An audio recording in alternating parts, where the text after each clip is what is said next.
béni. Amen. Sois béni ce matin. Est-ce que tu peux dire à quelqu'un, tu es béni? Tu es béni, tu es béni. Est-ce que tu peux dire à quelqu'un, tu es béni? Alléluia. Dis à quelqu'un, tu es béni, tu es béni, tu es béni. Amen. Alléluia. Ne dis pas, tu seras béni, mais dis-lui, tu es béni. Amen. Proclame-le dans sa vie. Alléluia. Que cette personne est déjà bénie. Elle est bénie en Dieu. Et la Bible nous dit que la parole a une puissance. La Bible nous dit aussi, Dieu nous explique que c'est selon ce que nous allons déclarer, c'est ce qui nous sera fait. Rappelle-toi que lorsque Jésus-Christ marchait et qu'il rencontrait certaines personnes qui pouvaient être malades, certaines personnes qui cherchaient la délivrance, il leur disait souvent que cela te soit fait selon ta foi. Alléluia. Et le fait même que nous puissions avoir cette foi, le fait même que nous puissions vouloir déclarer ce qui peut arriver dans l'avenir, le fait même que nous puissions dire à Dieu, nous croyons que tu es capable de le faire, nous croyons que nous sommes déjà bénis d'avance, nous croyons que nous sommes guéris d'avance, nous croyons que tu l'as déjà fait, que tout est accompli. Alléluia. Alors c'est un acte de foi que nous sommes en train de faire. Merci Saint-Esprit pour ta présence. Amen. Rappelle-toi que lorsque Jésus-Christ était sur la croix, il a dit, tout est accompli. Alléluia. Mais lorsque nous regardons bien à cette histoire, nous voyons bien que le fait même qu'il le déclare, tout est accompli, est d'une manière une déclaration prophétique, une déclaration de foi. Car il a fait ce qu'il avait à faire. Alléluia. Mais maintenant, il reste à ce que nous fassions ce que nous devons faire. Amen, amen. Et le fait même que Jésus-Christ proclame cette parole de foi est une manière de nous dire qu'il nous fait confiance. Alléluia.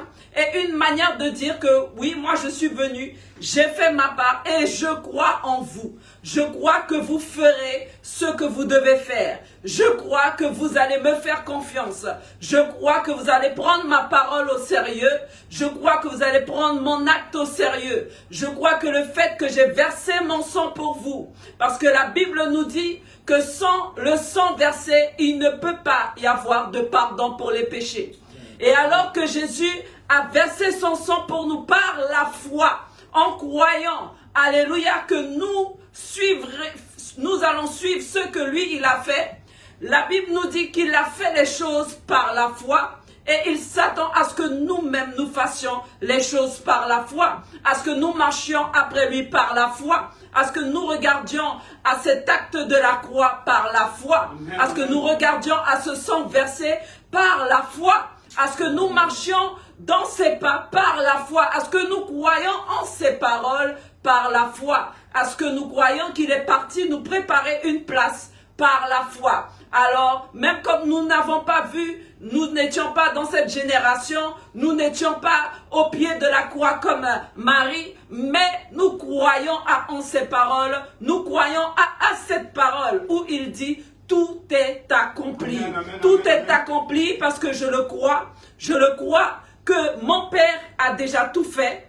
Il n'avait pas de doute au niveau de son Père, il n'avait pas de doute au niveau du plan, il n'avait pas de doute au niveau de l'acte qu'il devait poser, mais maintenant c'est à nous de lui dire et de lui prouver que nous sommes capables, de lui prouver que nous sommes dignes, de lui prouver que nous respectons ce qu'il a fait pour nous, de lui montrer que nous l'aimons, de lui montrer que nous sommes là, que nous le soutenons dans son acte.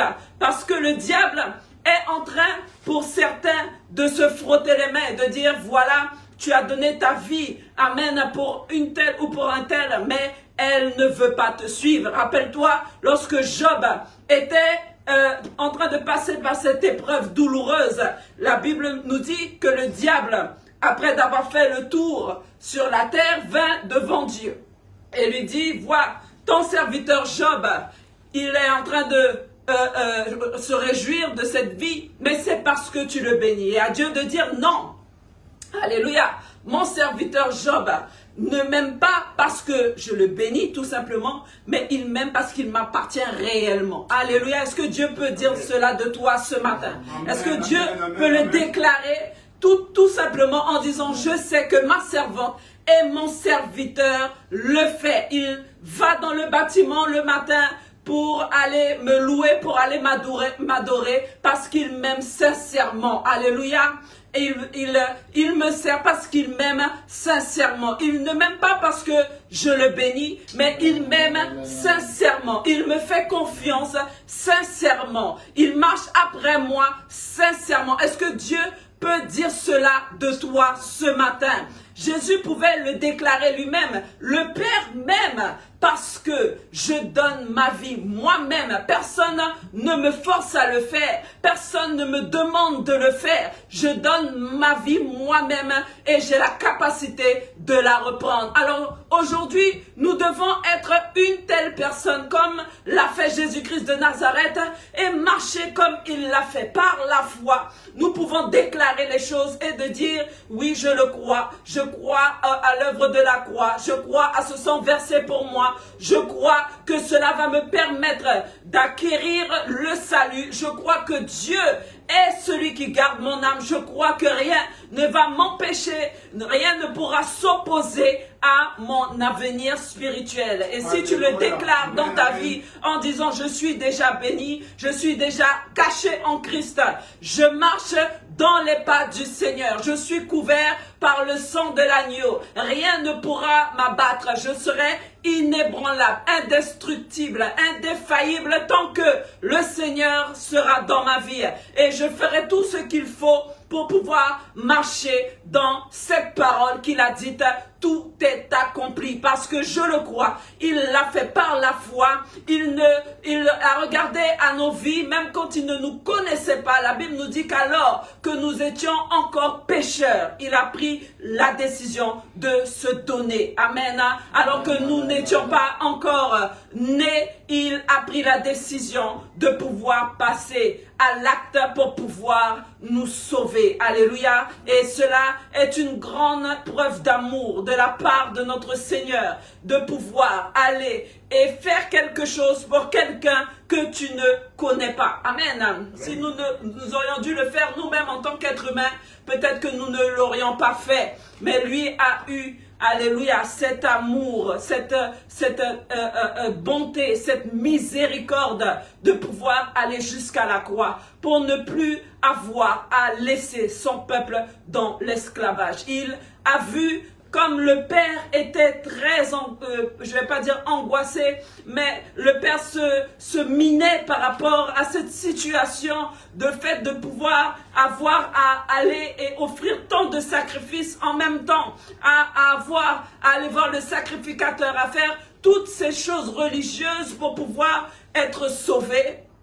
Et il s'est dit non, il faut qu'une fois pour toutes, la Bible dit qu'il est rentré une fois pour toutes. Alléluia. Il est rentré une fois pour toutes. Il a versé son sang une fois pour toutes. Il a fait une fois pour toutes, une seule fois, afin que cela dure de génération, d'éternité en éternité, afin que tous ceux qui croient en lui, et je t'invite ce matin, toi qui m'écoutes, toi qui me regardes, toi qui n'as pas encore essayé la voie de Jésus-Christ, toi qui as tout essayé, tu as essayé les marabouts, tu as essayé les sorciers, tu as essayé toutes sortes de faux dieux, tu as tout fait, mais il ne s'est rien passé, et même tu me regardes en ce moment et tu te rends compte que ta condition est même pire, alléluia, que ta condition d'avant. Alors, je t'invite ce matin, dès ce moment, à prendre ce culte très au sérieux et à commencer à parler avec ton Dieu, à commencer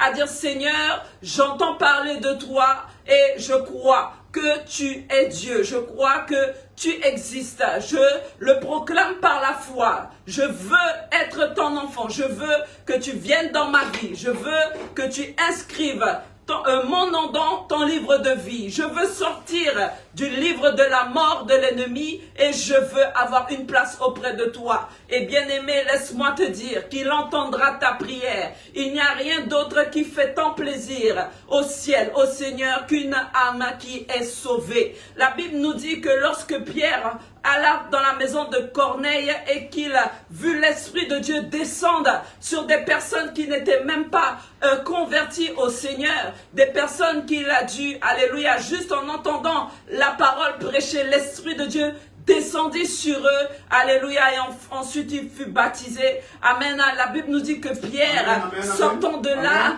avait ce témoignage. En allant voir les autres, il était dans une telle joie, dans un tel étonnement.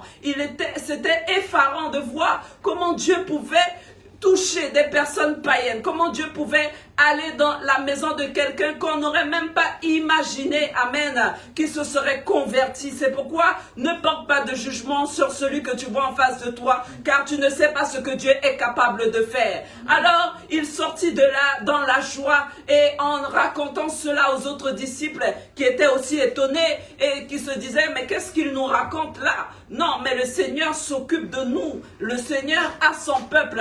Mais à ce moment-là, Pierre pouvait avoir ce témoignage et de dire, notre Dieu est si bon, notre Dieu est si rempli d'amour, notre Dieu est si compatissant, est si miséricordieux, est si patient, notre Dieu est si bonté qu'il décide aussi de toucher tous ceux, amen, qui ont décidé de croire en lui. Et entre cela, il n'y a que ça qui fait la différence, c'est la foi. Il dit qu'il a donné son Fils unique afin que tous ceux qui croient, afin que toutes celles qui croient, quelle que soit la typologie, ta dénomination, ton rang social, afin que tous ceux qui croient et qui croient soient sauvés, alléluia, et aient la vie éternelle. Et non seulement il te dit que tu peux avoir cette vie éternelle, mais tu peux l'avoir aussi si tu vas plus loin encore avec lui.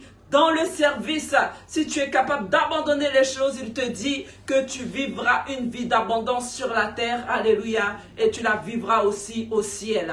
Alors, je veux t'encourager en ce jour pour te dire que le Seigneur est capable de faire si tu prends les choses par la foi. Si tu marches dans cette parole, tout est accompli. Si quand ça ne va pas, tu le déclares, tout est accompli. Si quand tu vois la maladie, tu dis tout est accompli. Quand tu vois la détresse, la dépression, tu dis tout est accompli. Quand tu vois le problème, tu dis tout est accompli. Amen, amen, Même amen, quand amen, le amen, diable amen. viendrait se positionner devant toi, car c'est ce qui se passait à la croix lorsque les forces des ténèbres, la Bible nous dit qu'à la 9e heure, les ténèbres, alléluia, envahit la terre. Et à ce moment-là, nous pouvons imaginer ce qui s'est passé. Nous pouvons comprendre que les ténèbres, amen, sont descendues et ont combattu Jésus-Christ sur la croix d'une façon spirituelle. La Bible nous dit qu'alors, amen, parce que ses os ne devaient pas être brisés. Il est l'agneau dans les ossements, ne devait pas être brisé. Alors qu'est-ce qui s'est passé? Il a reçu une lance dans le côté, amen, dans le côté, sur son flanc. Et la Bible nous dit que de l'eau et du sang, qui veut dire qu'il y avait une telle pression qui avait été exercée sur lui. On va dire dans le monde spirituel comme dans le monde physique. Il était sous une telle pression spirituelle, sous un tel combat, alléluia, que son cœur, amen, a explosé, qu'il y a eu de l'eau et du sang versé pour toi et moi. Amen. Nous ne pouvons pas, alléluia, déposer cela à côté. Nous ne pouvons pas ne pas faire, amen, ce que nous devons faire. Nous ne pouvons pas, alléluia, mépriser, comme le dit la parole, ce sang versé, cette action qu'il a menée pour nous. Nous ne pouvons pas passer outre, passer à côté de ce que Jésus-Christ a fait pour nous, amen, car amen, il a amen, amen. tant souffert pour nos vies, amen, alors que nous ne le méritons pas. Et je le crois que ce jour-là, alors que les ténèbres étaient au-dessus de lui, il ne s'est pas arrêté, il n'a pas appelé 12 légions d'anges, mais il est resté là et il a été jusqu'au bout. Amen. Il a Amen, été amen, jusqu'au amen, bout. amen. Et Amen, parce amen. que son côté a été percé, alléluia, nous voyons que ce sang a coulé. ce sang s'est déversé sur ceux qui étaient là et cela a commencé à fonctionner dans le sens de la conversion parce que certains qui étaient là ont compris qu'il était Jésus-Christ de Nazareth. Il ne peut pas avoir de pardon, alléluia, sans le versement, amen, de sang. Amen. Alors que le sang a coulé, alléluia, à cet instant, beaucoup ont commencé à se repentir en disant celui-là était véritablement le Fils de Dieu. Celui-là est véritablement le Fils de Dieu. Et on voit que cela va même plus loin. Lorsque cet homme qui vient d'Arimathée arrive et qu'il, alléluia, réclame le corps de Jésus-Christ, à un moment nous voyons qu'il il a été écrit sur sa croix, le roi des rois, du peuple d'Israël. Et nous voyons que ces sacrificateurs qui voulaient aller jusqu'au bout, voulaient que cela soit changé, voulaient qu'on change cet écriteau en disant que non, il a dit qu'il était le roi. Amen. Il a dit qu'il était le Fils de Dieu. Amen, alléluia. Amen, amen. Et cela n'a pas déplacé. Alléluia. Cela n'a pas déplacé, amen, cet homme. Et il a dit non, ce qui est écrit et je ne vais pas le changer. Amen, et cela était une preuve déjà, amen, que même cet homme-là, alléluia, qui était à la tête d'un grand peuple, pouvait déjà commencer à avoir peut-être un petit peu de foi en se disant mais celui-là, il était vraiment un fils de Dieu. Amen, à un moment, la Bible nous dit qu'il a eu à parler avec Jésus et il lui a demandé, mais qu'est-ce la vérité? Alléluia. Parce qu'il avait la vérité en face de lui et il se posait la question, mais qu'est-ce que la vérité? Qu'est-ce qui est la vérité? Amen. Alors moi, je veux te dire que toutes ces personnes ont cru. Alléluia. Et tu es capable de le croire aujourd'hui si tu marches par la foi. Si Alléluia. Tu déclares les choses par la foi. Si tu t'attends à des choses positives. Amen. Et quand quelqu'un est positif et qu'il ne s'appuie pas sur lui-même, mais qu'il s'appuie sur son Dieu, laisse-moi te dire que quelqu'un qui est positif, même quand il voit l'épreuve, même quand il voit la montagne, même quand il voit le problème, il décide de traverser. Mais comme il n'est pas seul, il donne la main au Saint-Esprit et il décide de passer l'épreuve avec lui en se disant de toutes les manières, je ne suis pas seul. Est-ce que tu peux le déclarer ce matin? Je ne suis pas seul, je ne suis pas seul, je ne marche pas seul. Là où je vais, l'Éternel est avec moi et c'est pourquoi j'aurai la victoire. Car il est une lampe à mes pieds. Amen. Il me guide, il est ma lumière, il est le soleil levant, il est celui qui m'éclaire, il est celui qui voit dans les ténèbres, il est celui qui déclare ténèbres aux lumières. Pour moi, c'est la même chose. Il est celui qui voit et qui sonde les cœurs et les reins. Il est capable de tout faire et même d'aller dans le monde des morts, de prêcher la parole à ceux qui sont déjà morts. Il est capable de ressusciter, alléluia, les morts. Il est capable de ressusciter ma vie.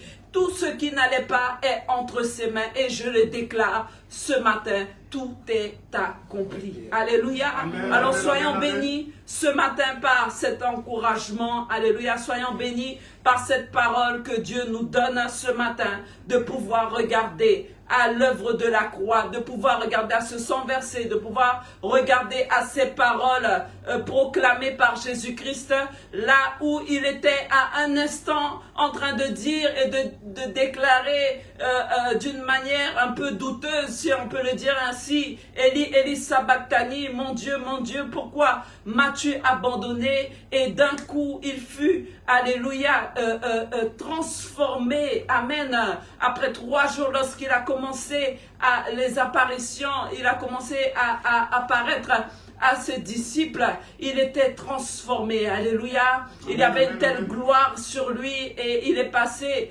amen, d'un état, alléluia, de détresse, de combat, à un état de gloire, alléluia, amen, amen. Et cet état de gloire, c'est ce que nous voulons Nous voulons marcher même dans la détresse, mais nous croyons que notre gloire qui est à venir est encore plus grande que les épreuves que nous passons à l'instant présent. Amen. Alors, sois béni en ce jour. Alléluia.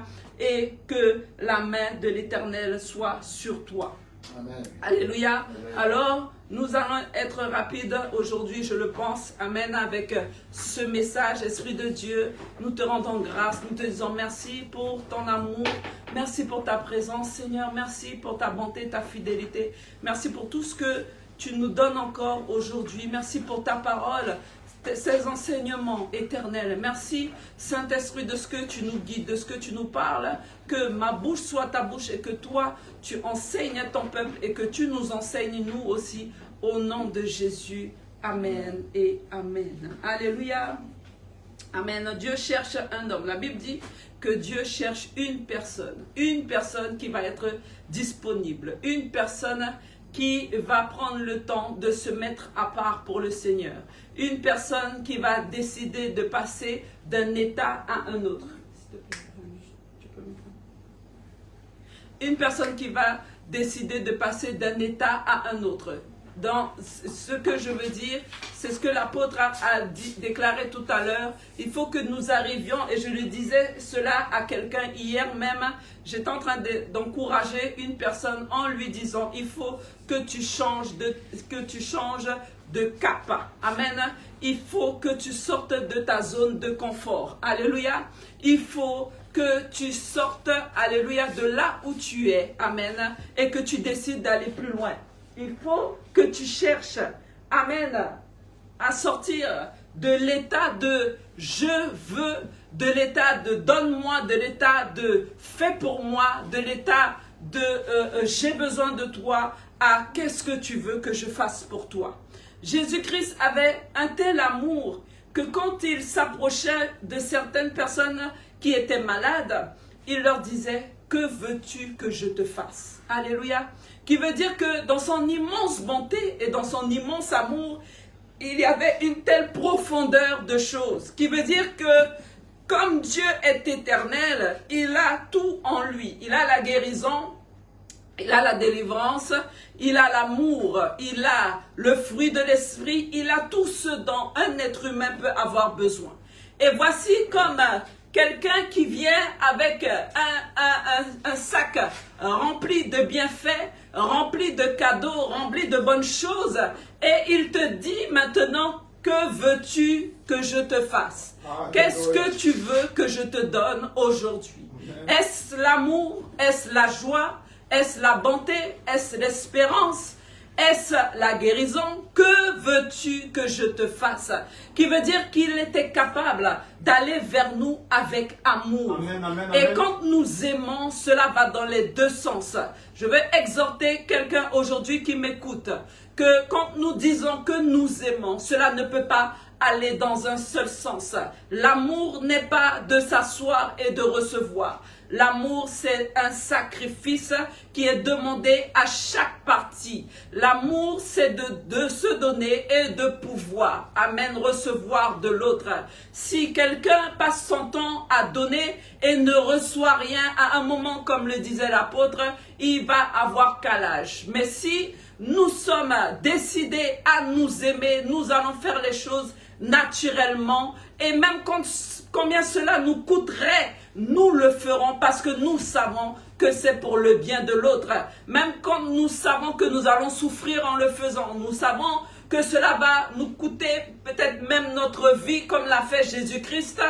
Nous allons le faire par amour. C'est pourquoi il dit qu'il n'y a rien de plus grand que l'amour. Et c'est pourquoi aujourd'hui je veux te le dire que Jésus s'attend. Il cherche un homme, mais il cherche un homme qui sorte de son état premier, de son état d'enfance, de son état de l'espirituel, de l'état où tu dis Seigneur, j'ai besoin de ta main, à l'état où, Seigneur, me voici, je suis un sacrifice vivant pour toi, envoie-moi là où tu veux, que veux-tu que je te fasse?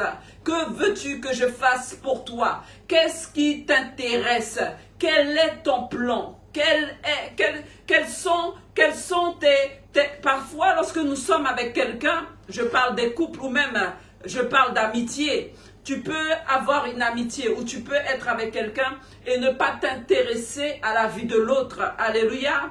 Et tu peux être là et parler de ta vie et faire toutes choses en rapport à toi-même. Et l'autre est là. Alléluia. Et il t'aide. Il va écouter ce que tu dis. Mais à un moment, c'est à toi de te dire, mais il faut que je m'intéresse à sa vie. Il faut que je l'écoute. Il faut que je sache ce qu'il aime, ce qu'il n'aime pas, ce qu'il aurait aimé accomplir dans sa vie. Est-ce que je peux lui être utile dans ce qu'il doit faire? Alléluia. Et à partir de ce moment-là, nous pouvons parler de maturité, nous pouvons parler, amen, de sacrifice, nous pouvons parler de quelqu'un qui a compris ce qu'est vraiment l'amour, qui est sorti de l'état de l'être spirituel, alléluia, et qui peut manger, amen, de la nourriture solide. Amen, Dieu dit, amen, je cherche un homme, mais je ne cherche pas un homme seulement qui est là et qui s'attend à ce que je déverse encore, mais je cherche un homme qui va passer de sa zone de confort à une zone de combat, qui va vouloir aller sur le champ de bataille avec moi, dans l'esprit comme dans le physique, qui va vouloir aller là où je suis. Nous voyons que Dieu vient lui-même et il nous sauve. Il met sa main, alléluia, là où nous sommes dans la boue du péché, comme le disait David, que Dieu le retira de là et qu'il est né même du péché. Et maintenant, à nous de réfléchir que si Jésus lui-même vient nous chercher là où nous sommes, alléluia, il le fera pour d'autres encore. Alors si nous voulons marcher avec lui, nous devons être capables d'aller dans cette même boue avec lui, là où il passe, et aller en sortir d'autres dans cette boue de péché. Ne pas rester en haut sur cette montagne et attendre à recevoir de lui. Et c'est pourquoi parfois nous faisons des prières. Je parle à ceux qui ont une marche pendant certaines années avec Dieu. Nous pouvons être sur la montagne et dire, Seigneur, mais je ne te sens plus. Seigneur, je ne te vois plus. Seigneur, j'ai l'impression que tu m'as abandonné. Seigneur, mais le Seigneur est en train de te dire, mais que veux-tu que je fasse de plus? Alléluia. Je t'ai tout donné et j'ai dit tout est accompli. Mais tu dis être mon ami, amen, mais tu ne me suis pas.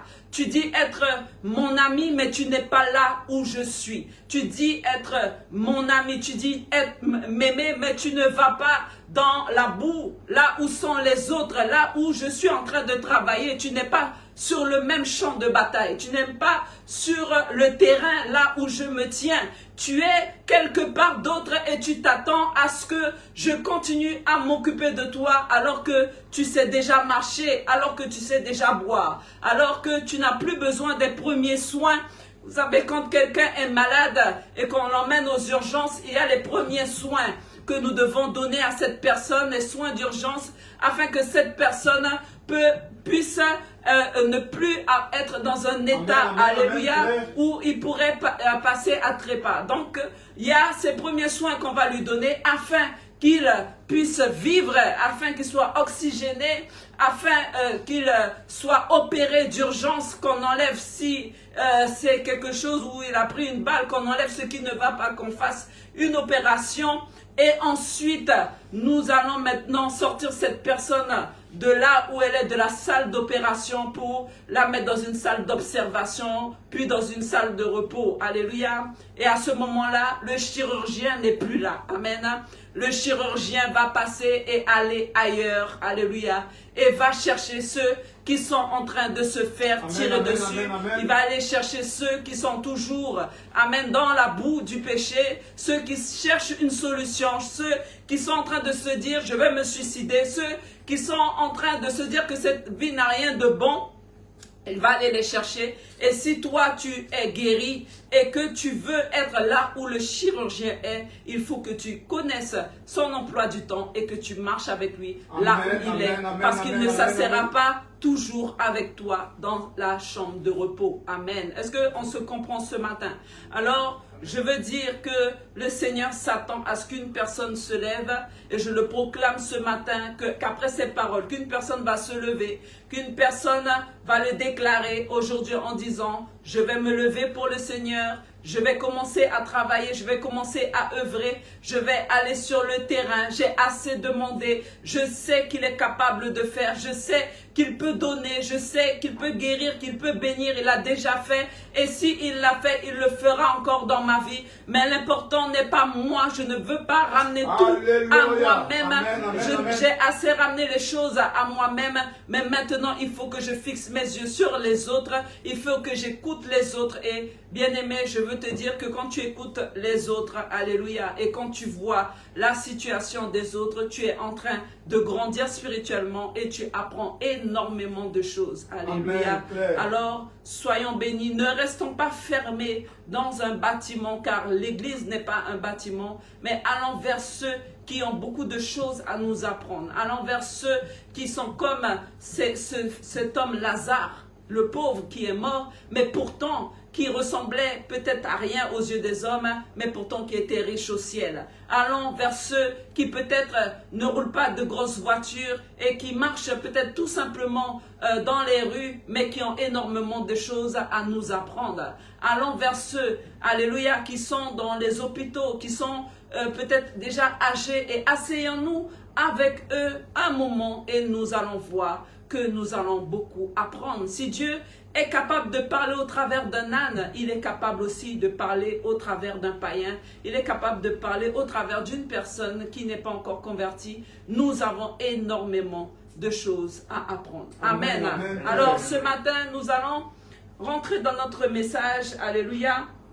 Amen. Pour ceux qui sont connectés, là où vous êtes connectés, alléluia, sur la page Facebook, abonnez-vous parce que nous avons changé de plateforme. Peut-être vous l'avez remarqué. Pour certains, ceux qui n'arrivent pas à se connecter, vous pouvez nous contacter. Nous avons le numéro de téléphone en ligne. Et vous avez aussi les différentes plateformes qui sont ouvertes comme Instagram, comme YouTube, comme Twitter et le reste. Nous allons au fur et à mesure vous dévoiler ces choses. Connectez-vous, abonnez-vous afin que vous puissiez non pas grossir le chiffre, alléluia, mais que vous puissiez recevoir en temps et en heure les prédications qui vont être données afin que vous soyez édifiés, afin que vous puissiez rentrer dans le royaume. Amen. Alléluia. Alors, ce matin, nous allons dans ce message, alléluia, qui est le rocher des âges. La Bible dit que Dieu est le rocher, le roc, alléluia, sur qui nous pouvons nous appuyer. Amen. Amen, amen. Et Dieu veut nous bénir ce matin avec ce message, je le crois, alléluia. Amen. Je crois que Dieu a quelque chose pour nous aujourd'hui. Je crois que toi qui m'écoutes ce matin, amen, tu seras béni et que tu seras édifié. Et je l'espère en tout cas, alléluia, que toute la gloire revienne au Seigneur. Alors nous allons prendre notre texte de base dans Deutéronome 32 à partir du verset 31. Deutéronome 32 à partir du verset 31. Deutéronome 32 à partir du verset 31. Alors la Bible ici nous parle de Moïse. Alléluia. Nous sommes encore dans l'histoire, amen, une histoire que j'aime beaucoup. Amen. Là où Moïse a dû, alléluia, mener le peuple d'Israël dans le désert. Alléluia. Et là où il a eu à faire face à beaucoup d'adversités, que ce soit de la part de Pharaon, que ce soit de la part de l'ennemi spirituel, amen, et que ce soit même de la part du peuple lui-même, alléluia, qui était en rébellion. Et je crois que par cela, Moïse a énormément appris du comportement humain, de la psychologie humaine, de la manière de penser, de la manière de réfléchir. Amen. Ici, nous arrivons presque à la fin, là où Moïse est en train de parler avec Dieu, là où Dieu lui parle, parce que Moïse parlait face à face avec le Seigneur. Amen, et amen. On va dire qu'il y a une sorte de bilan qui est en train de se faire dans ce texte, dans ce chapitre, où Dieu est en train un peu de faire le bilan avec lui. Et à la fin, il va lui dire, tu vas monter sur cette montagne, tu vas monter sur la montagne, mais tu vas regarder Canaan, mais tu n'y entreras pas. Alléluia. Alors pour ceux qui connaissent cette parole, si toi tu as ta Bible, je te conseille de lire cette histoire qui est très instructive. Maintenant, nous voyons que à cette réunion qu'ils pouvaient avoir avec Dieu, là où ils sont en train un peu de faire le point, comme je le disais, à un moment, dans ce verset que nous avons pris, ce verset, ce texte de base, donc Deutéronome 32, à partir du verset 31, Deutéronome 32, à partir du verset 31, la Bible nous dit, car, alléluia, Deutéronome 32, à partir du verset 31, car leur rocher n'est pas comme notre rocher, nos ennemis en sont juges. Alléluia. Leur rocher n'est pas comme notre rocher. Amen. Et nos ennemis en sont juges. Alléluia. Alors ici, Moïse, amen, parle un peu et parle avec le peuple. Amen. Et il savait déjà même ce qui allait se passer par la suite. Il savait que le peuple n'allait pas suivre. Il savait, parce que Dieu l'avait déjà averti, que certains allaient encore se détourner après d'être entrés en Canaan. Alléluia. Il savait déjà, et il a même averti Josué, que certaines choses allaient se passer. Mais ici, ce qui nous intéresse, c'est cette parole qu'il nous donne. Et tout au long de ce texte, nous voyons qu'il décrit Dieu comme le rocher. Alléluia.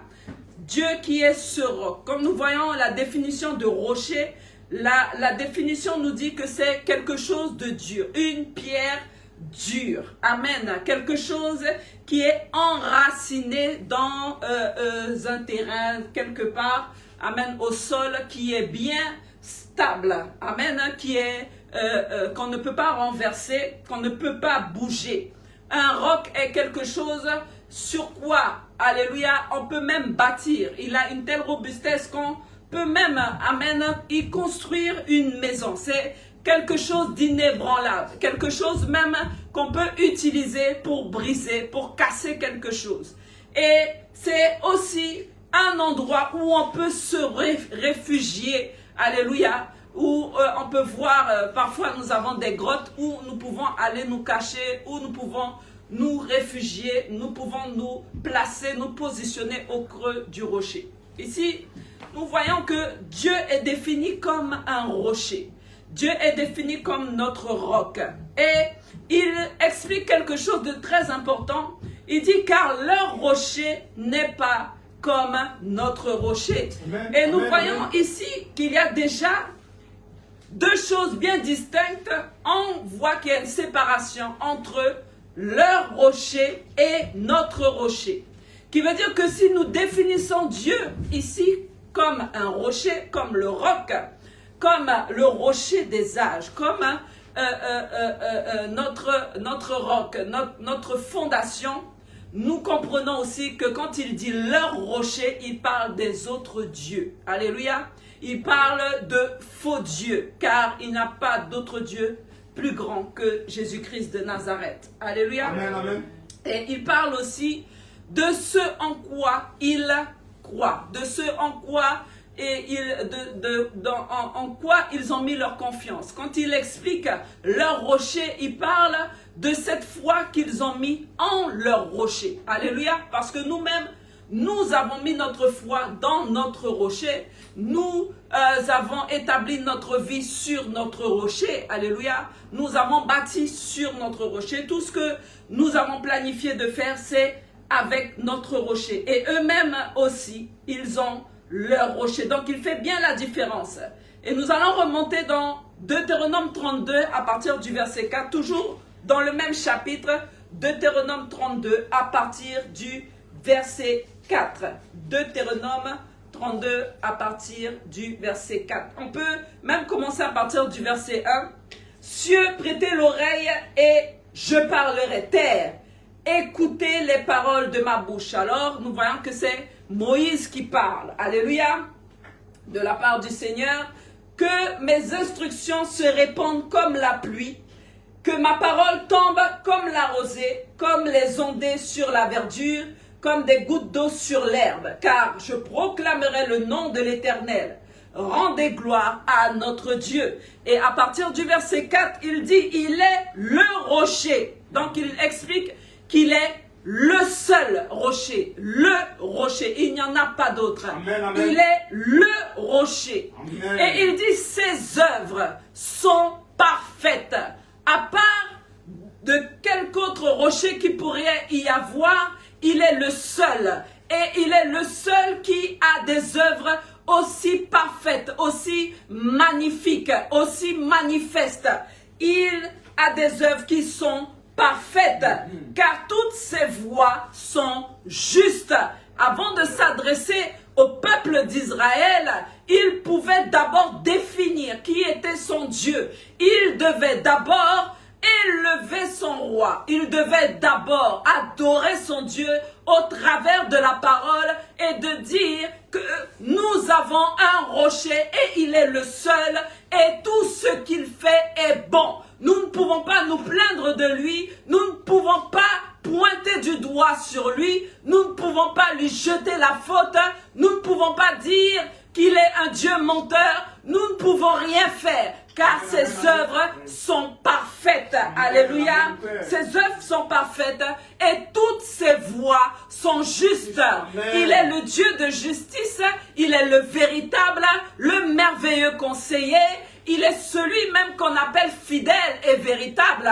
Il est le Dieu qui nous donne, alléluia, de venir devant lui avec un cœur repentant. Et la Bible nous dit qu'il sera juste, alléluia, de nous pardonner. Donc ici, il élève son Dieu devant le peuple et je vois cette foi que Moïse pouvait avoir malgré tout ce qu'il avait vécu dans le désert pendant 40 ans avec ce peuple.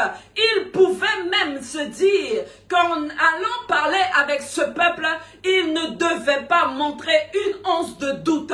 Il ne pouvait pas se présenter devant le peuple en tremblant, en ayant peur, en montrant qu'il doutait de son Dieu, en se disant que malgré qu'il ne rentrera pas en Canaan, que quand il va s'adresser au peuple, qu'il faut qu'il démontre ou qu'il montre au peuple que cela ne va pas, qu'il est déprimé, qu'il est oppressé, qu'il est dans une dépression quelconque parce qu'il n'a pas pour lui-même réussi à ramener tout le monde à entrer en Canaan parce qu'il est déçu du comportement que pouvait peut-être avoir le peuple, parce qu'il est déçu peut-être de son ministère, parce qu'il est peut-être déçu, alléluia, de ce qu'il n'a pas pu voir s'accomplir tout au long de sa vie et qu'il aurait voulu voir se faire. Donc il vient devant ce peuple avec une telle dignité, malgré qu'il sait qu'il ne rentre pas dans le pays de Canaan. Mais sa foi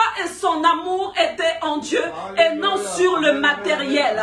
Sa foi et son amour étaient en Dieu et non dans la mission. Oui, la mission est importante, mais elle n'est pas plus importante que Dieu. Car à quoi te servira-t-il de gagner le monde si c'est pour perdre ton âme? Alors, lui, Moïse, il s'intéressait à Dieu. Il voulait être avec son Dieu. Il voulait marcher là où son Dieu était. Et c'est pourquoi un jour il dit au Seigneur, si tu ne vas pas avec moi, je n'irai pas. Alléluia. Si tu ne veux pas que j'aille en Canaan, je n'irai pas. Tout ce qui m'importe, c'est d'être avec toi. Et tu pouvais voir cet amour que Moïse pouvait porter au Seigneur. Cet amour que Moïse pouvait donner à son Dieu. D'être juste là.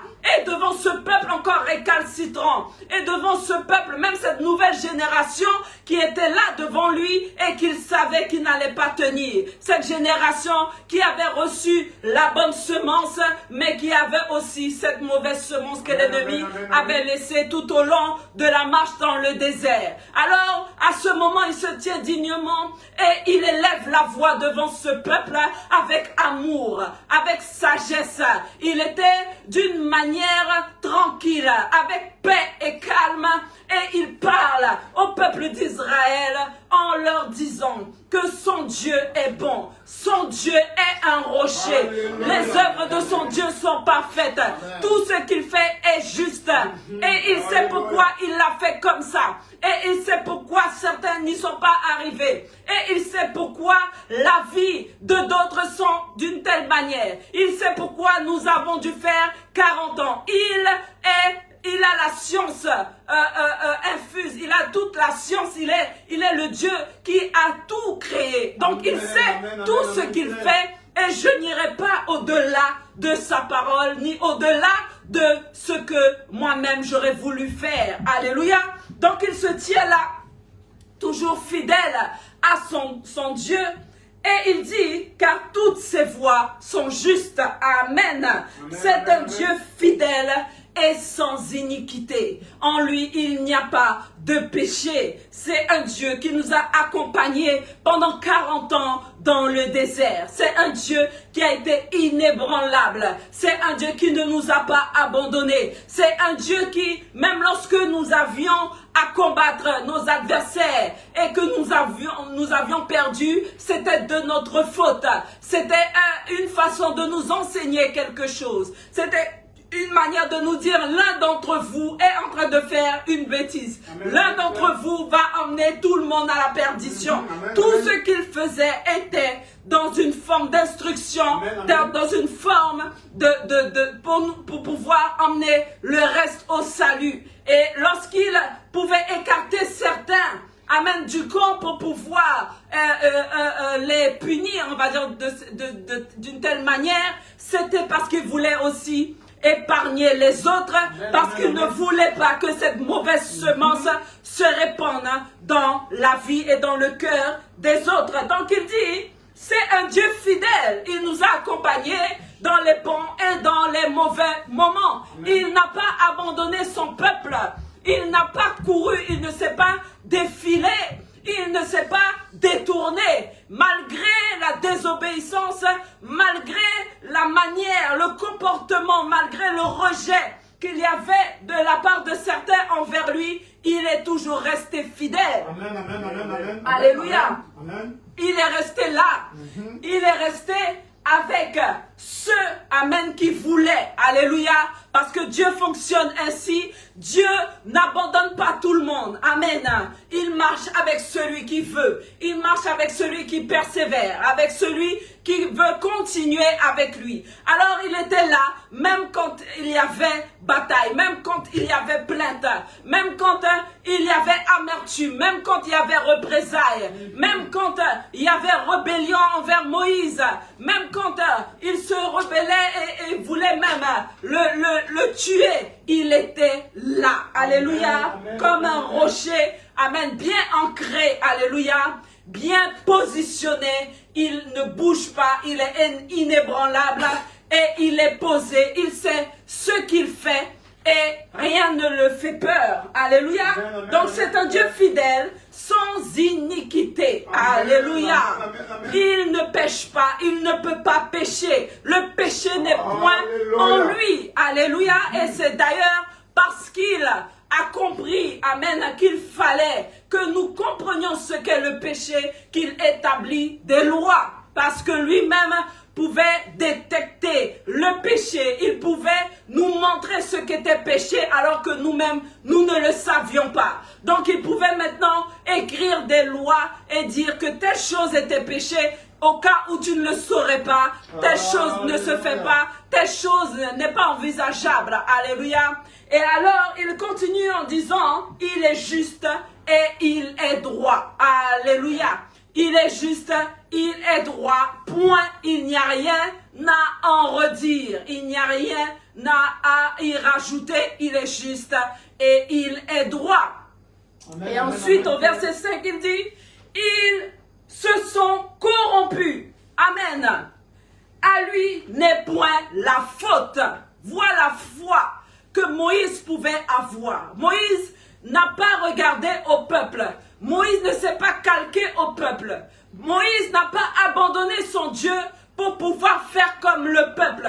Moïse ne s'est pas laissé faire comme pouvait se laisser faire à Aaron ce jour-là lorsqu'il était encore là-haut à parler avec Dieu, à attendre les instructions de Dieu. La Bible nous dit que Aaron a laissé le peuple lui souffler dans l'oreille qu'il voudrait avoir un Dieu qui marche devant eux, et Aaron s'est laissé faire. Aaron a obéi sous la pression. Moïse ne s'est pas laissé faire comme Saül, qui a voulu emmener cette offrande, ce sacrifice devant Dieu, alors que c'était le prophète qui devait le faire. Et la Bible nous dit qu'à ce moment, il pouvait dire, non mais j'ai eu peur, je voyais que le peuple était en train de se plaindre.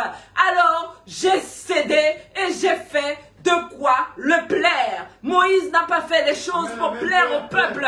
Moïse ne s'est pas laissé aller en se disant, je ne sers plus Dieu parce qu'il y a toute une église qui ne sert pas Dieu. Alléluia. Est-ce que tu me comprends ce matin?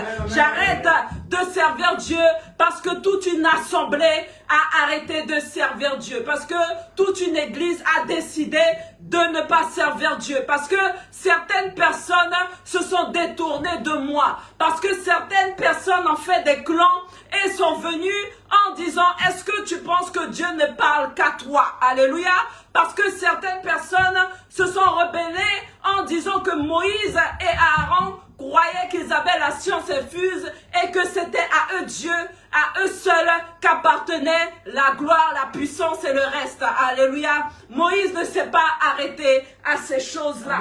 Moïse ne s'est pas corrompu, amen, avec ce peuple. Et il dit et il le répète et il éclaire et il appuie, à lui n'est point la faute. Amen. Moïse pouvait défendre son Dieu devant tout un peuple, devant toute une assemblée en leur disant, à lui n'est point la faute. Vous vous êtes corrompus, vous vous êtes détournés, vous avez pris votre décision car vous êtes libre. Amen. Dieu ne te force pas. Tu as pris la décision alors que tu respectes, je respecte ta décision, mais respecte aussi mon Dieu, car à lui n'est point la faute. Amen. Il est le rocher des âges, il est l'ancien des jours, il ne change pas en lui, il n'y a ni ombre ni variation, il reste le même, et le jour qu'il se présente à moi, il me dit que je m'appelle je suis et je suis éternellement et je le serai à jamais, même après ton passage sur la terre, je resterai Dieu. Alléluia. Alors il explique encore, la honte est à ses enfants. Amen. Dis amen avec moi. Amen, la honte est à quoi? À ses enfants. La honte n'est pas à Dieu. La honte est à ses enfants. Et quelque chose de très intéressant ici nous montre que même Dieu lui-même, amen, était en train de gérer une assemblée. Dieu lui-même marchait devant une assemblée. Le jour comme la nuit, Dieu était présent et donnait ses instructions. Mais malgré cela, Dieu montre l'exemple en disant, moi-même qui suis Dieu, je n'ai pas pu sauver tout le monde. Alléluia. Alléluia. Amen. Je n'ai pas pu sauver tout le monde. Je ne peux sauver que celui qui déclare que je suis son rocher. Je ne peux sauver que celui qui bâtit sur moi. Je ne peux sauver que celui qui croit en moi. Amen, amen. Je peux me présenter à toi et te tirer une fois, deux fois, te prouver que j'existe, te prouver que je suis là. Mais je ne peux pas remplacer ton cœur, tes décisions. Je peux te donner des instructions. Je peux te montrer le chemin. Je peux t'aider dans les temps difficiles. Je peux te relever quand tu es par terre. Je peux faire énormément de choses. Je peux te guérir alors que tu es à l'agonie. Je peux te donner davantage de jours. Je peux rallonger ta vie. Amen, amen. Je peux faire tout ce qui est possible et inimaginable car je suis Dieu. Mais une chose que je ne ferai pas, je te laisse ton libre arbitre de m'aimer ou de ne pas m'aimer, de me suivre ou de ne pas me suivre. La Bible dit que Dieu est tellement liberté, amen, que même dans le jardin d'Adam, alléluia, et Ève, il avait donné la la liberté à ces deux personnes de ne pas toucher à certaines choses. Il aurait pu mettre une interdiction ou cacher ces deux arbres à leurs yeux. Mais il prend la décision de tester leur manière de, leur état de compréhension, leur façon de voir les choses, leur liberté qui leur a été donnée, comment il allait l'utiliser. Et à lui de les laisser libres en disant, voilà tout ce que je vous donne, mais je vous demande une chose. Vous voyez ces deux choses que j'ai placées là, n'y touchez pas. Amen. Mais vous êtes libres. Alléluia. Car s'il n'y avait pas de liberté, ils n'arriveraient même pas à toucher à ce fruit. La Bible dit qu'ils ont mangé de ce fruit. Dieu les a laissés manger de ce fruit. Dieu était au courant de ce qui se passait. Il voyait. Alléluia. Et il a regardé jusqu'où ils étaient capables d'aller. Amen. Dieu est un Dieu juste. Comme un père avec ses enfants. À partir d'un certain âge, le père ne peut plus forcer son fils. Le père ne peut plus forcer sa fille. Amen. Amen. Il ne peut que donner des instructions. Il ne peut que conseiller. Il ne peut qu'aiguiller et dire, mon fils, ma fille, fais attention. Si j'étais toi, je le ferais comme ça parce que je sais que. Rappelle-toi de ce père qui a laissé son fils partir tout en sachant qu'il allait dans l'erreur. La Bible nous dit qu'il vint réclamer son héritage en disant, je veux aller en ville, ce travail est trop dur, je n'ai pas envie de travailler dans les champs. Depuis que je suis petit, je te vois labourer la terre, je suis fatigué. Moi, ce que j'ai envie de faire, j'ai envie d'aller en ville, travailler dans un bureau, faire quelque chose. Amen, je n'ai rien contre le travail dans le bureau, c'est pas ce que je suis en train de dire. Mais il voulait faire autre chose, alléluia. Mais dans tout cela, nous devons voir le contexte d'un père qui connaît son enfant. Le père connaissait son fils et il savait que son fils n'aurait pas la capacité de gérer cet héritage. Il connaissait la limite que son fils avait parce qu'il y a peut-être un fils qui peut partir et réellement réussir. Mais cet homme-là savait que son fils n'avait pas la capacité. Son fils n'avait pas l'habitude. Et ce fils part, malgré combien ferait cela? Combien de parents pourraient enlever la part d'héritage qu'il aurait réservée pour son fils ou sa fille à sa mort et le lui donner en avance en disant, ben tiens, vas-y. Personne, amen. Mais cet homme avait tant d'amour, tant de foi, alléluia. Et tant de liberté qu'il voulait offrir à son fils afin qu'il apprenne par lui-même. La Bible nous dit qu'il alla à la banque, amen, d'une certaine manière, je vais l'imager comme ça. Et il alla enlever l'argent et il lui donna ce qui lui revenait.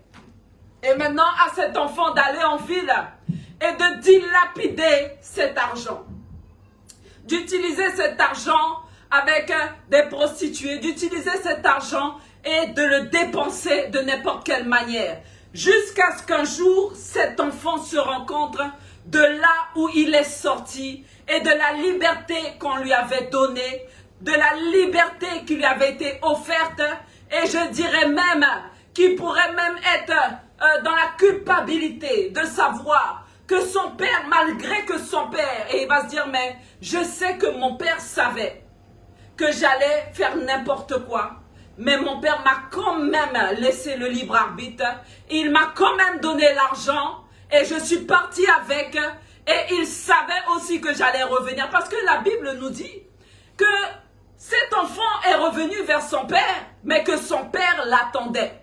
Son père était là et il n'attendait que de voir le retour de son fils. De la même manière, la faute n'est point à Dieu, mais la faute est à ses enfants. Amen. Donne-moi amen. Parce que nous aimons dire que si il était réellement le Fils de Dieu, cela ne se passerait pas comme ça. Si réellement il était le Fils de Dieu, il saurait que cette femme est une prostituée. Si réellement il était le Fils de Dieu, comment cela se fait-il que Judas aurait pu le livrer si réellement il était le Fils de Dieu? Comment se fait-il qu'il est accroché à une croix avec des clous et qu'il ne peut pas descendre? Si réellement il était Fils de Dieu, il saurait que. Amen. Alléluia. Donne-moi amen ce matin. La Bible nous dit que Dieu, le problème du savoir n'est pas le problème de Dieu. Dieu sait toutes choses et il voit déjà d'avance. Mais il se dit, et il te laisse le bénéfice du doute en se disant, non, je crois que il peut le faire. Et il te fait confiance et il dit, je leur fais confiance et je crois qu'il ne le fera pas. Je crois qu'il va se dire, parce que c'est quelque chose auquel Dieu ne veut pas toucher. Alléluia. S'il y avait touché, peut-être que beaucoup ne seraient pas en enfer. C'est le libre arbitre. C'est la liberté, c'est la décision du cœur. Et cela ferait de lui un dictateur si il nous obligeait à faire ce qu'il voudrait qu'on fasse et que nous ne réfléchissions pas par nous-mêmes. Et à nous-mêmes, nous serions là à nous plaindre en disant que Dieu est un dictateur. Alors, pour ne pas avoir à prendre à ce nom-là, pour nous démontrer aussi qu'il nous a créés à son image, qui veut dire que lui-même a le libre arbitre de faire des choix, des décisions, qu'il nous a créés comme il est. La Bible dit, tel il est, tel que nous sommes. Donc Dieu voulait aussi se représenter en nous et que nous puissions maintenant avoir les yeux fixés sur lui et nous voir en lui et le voir comme une personne qui serait notre exemple que nous aimerions suivre, mais pas par force, mais par amour. Amen, amen, Alors amen, ces deux amen. personnes dans le jardin d'Éden ont pris la décision, alléluia, de s'appuyer sur un autre rocher. Ont pris la décision de s'appuyer sur quelque chose de vain. Ont pris la décision de s'appuyer sur quelque chose qui n'était pas là au départ, qui ne les avait pas vus grandir, qui ne les avait pas nourris, qui ne les avait pas soignés, qui ne les avait pas aidés, qui n'étaient pas là jour comme de nuit avec eux. Et c'est comme cela que le serpent arrive et commence à parler et commence à séduire. Et maintenant, parce que nous avions déjà en nous ce désir d'aller vers autre chose, amen, alors la Bible nous dit qu'ils entrent dans le péché. Alléluia. Est-ce que tu es avec moi ce matin? Amen, amen, Claire. Amen. Je veux que nous soyons clairs. La faute n'est point à Dieu. Il est le rocher, il est le roc, il est inébranlable, il est celui qui est fixé et qui ne bouge pas. Il dit que la terre pour lui n'est que son marchepied. Est-ce que tu peux comprendre ce qu'il explique? Amen. Il est inébranlable, intouchable. Il ne change pas. Mais ses enfants peuvent changer. Amen. Amen, amen, Ses amen, enfants peuvent laisser une autre semence entrer et devenir une autre race. Alléluia. Et c'est à ce moment qu'intervient le Seigneur pour nous avertir, nous, enfants de Dieu, nous qui sommes descendants du Père de la foi, Abraham, nous qui disons croire en lui, nous devons croire en lui jusqu'au bout. Amen. Amen, Et ne amen, pas amen, amen. entrer dans autre chose. Lorsque nous voyons, lorsque Dieu intervient dans le jardin d'Éden, la Bible nous dit qu'il a donné à chacun sa sentence. Il ne s'est pas dit, c'est la faute du serpent. Il ne s'est pas dit, mais le serpent les a séduits. Il a réfléchi d'une autre manière. Il s'est dit, mais depuis le temps qu'Abraham et Ève sont avec moi, ne savent-ils pas que je suis Dieu? N'ont-ils pas déjà vu tout ce que j'ai fait pour eux? N'étaient-ils pas là au commencement? N'ont-ils pas une relation avec moi à la brise du soir? Ne les ai-je pas nourris? Ne les ai-je pas soignés? Comment se fait-il qu'ils se détournent de celui qui a toujours été fidèle envers eux pour se détourner, quelque chose d'autre qui apparaît comme venant de nulle part et qu'ils écoutent à sa voix et qu'ils le suivent. Amen. Est-ce que tu me comprends aujourd'hui? Alléluia. J'espère que ce n'est pas ton cas ce matin. Alléluia.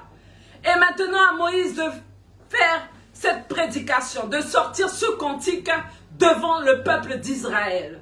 Avec ce cœur, peut-être dans la tristesse. Après avoir élevé son Dieu, il dit, mon Dieu n'a rien. Mon Dieu est juste. Mais ses enfants ont un problème. Mon Dieu est un rocher qui ne bouge pas, qui est inébranlable. Mais ses enfants, amen, ses enfants ont quelque chose qui ne va pas. Amen, Ses amen, enfants ne le représentent pas. Ses enfants ne marchent pas comme lui, il marche. Alléluia. Amen. amen, amen, Donc amen. il dit, la honte n'est point, la honte est à ses enfants. Dieu ne sera jamais dans la honte. Alléluia. Amen. Dieu ne sera jamais dans la honte. Alléluia. Il sait renverser toutes sortes de situations. Alléluia. Très. Quelle que soit la situation dans laquelle tu te trouves, il est capable de la renverser Amen, en amen, la amen, changeant amen, en amen. situation de gloire. Dieu est un Dieu de patience et Dieu aussi prend son temps. La Bible nous dit que alors que son ami Lazare était mort, il prit son temps pour arriver jusqu'au tombeau. Beaucoup auraient pu dire, mais s'il était vraiment fils de Dieu, tout comme l'a fait la sœur de Lazare en arrivant près de lui, en disant, mais Seigneur, ils sont mauvais. Seigneur, tu ne sais pas que ça ne se fait pas. Seigneur, mais comment veux-tu que nous ouvrions le tombeau maintenant? Et il dit, tout simplement, ne t'ai-je pas dit que si tu crois, tu verras la gloire de Dieu. Alléluia. Quel que soit le temps que ça prendra, je suis capable de renverser même la mort en résurrection. Car je suis la résurrection et la vie. Et quel que soit le temps que je dois prendre pour le faire, quelles que soient les personnes, et attention à cela, qui s'assiéront et qui parleront, tout comme ces trois amis qui se disaient amis de Job, et assis là, en voyant Job dans cet état, ont commencé à dire que Job était mauvais. Ils ne savaient pas et ils n'avaient pas la maturité spirituelle pour comprendre ce qui se passait. Même combien Job aurait pu dire des choses que Dieu n'avait pas appréciées, mais Dieu était avec Job.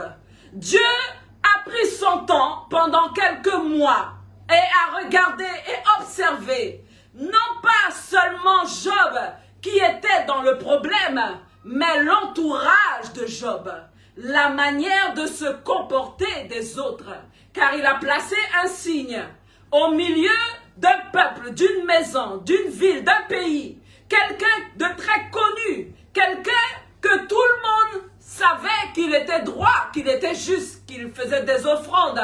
Et maintenant, à Dieu de prendre cette même personne pour être un signe, alors que le diable était en train d'observer le cœur de Job, Dieu était en train d'observer le cœur de la femme de Job. Dieu était en train d'observer le cœur des amis de Job.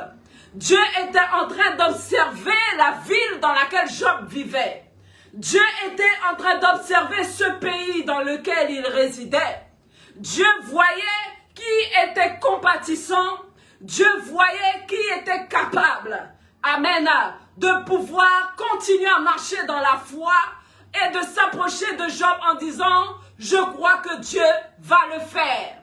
Je crois que Dieu ne t'a pas abandonné. Car à ce moment-là, Job avait besoin de ces paroles. Je crois que Dieu est avec toi. Je crois que là où tu es assis, dans cette maladie, Dieu est là. Car si ce n'était pas le cas, tu ne vivrais pas. Amen. Mais il a permis que tu aies encore le souffle de vie, parce que je crois que le souffle de vie est égal à la vie de Dieu. Tant que le souffle de vie est en toi, c'est ce même souffle qu'il a donné à Adam dans le jardin d'Éden.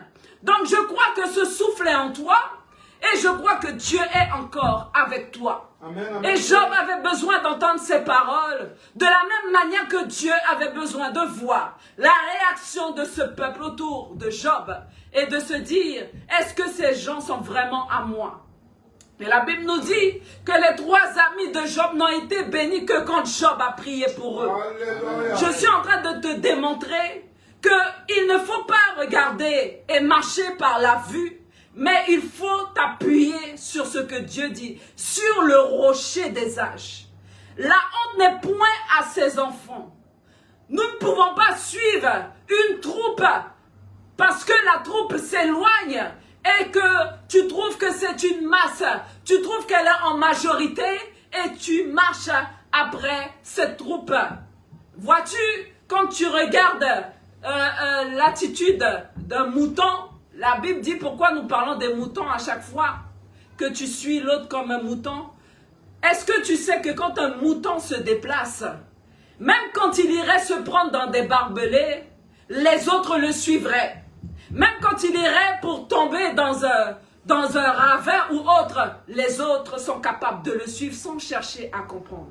C'est pourquoi Jésus dit qu'il est le bon berger. Alléluia. Et seulement ceux qui entendront sa voix pourront rentrer dans la bergerie. Seulement ceux qui lui appartiennent entendront sa voix. Amen, Alléluia. amen, amen, amen. Et rentreront dans le royaume. Amen. Est-ce que tu me comprends ce matin? Est-ce que tu me comprends aujourd'hui? Alors, Dieu explique les choses au travers de Moïse.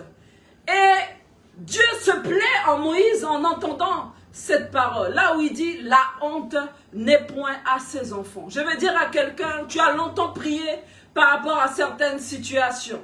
Tu as longtemps prié par rapport à une autre personne, à la vie de quelqu'un d'autre.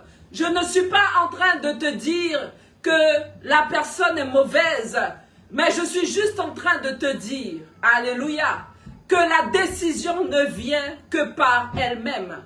Lorsque tu as déjà tout fait, tu laisses les choses entre les mains du Seigneur et tu viens déposer ce fardeau à la croix et tu dis, Seigneur, je ne peux plus porter cette personne. Amen. D'ailleurs, je n'ai pas été à la croix, mais toi, tu l'as fait.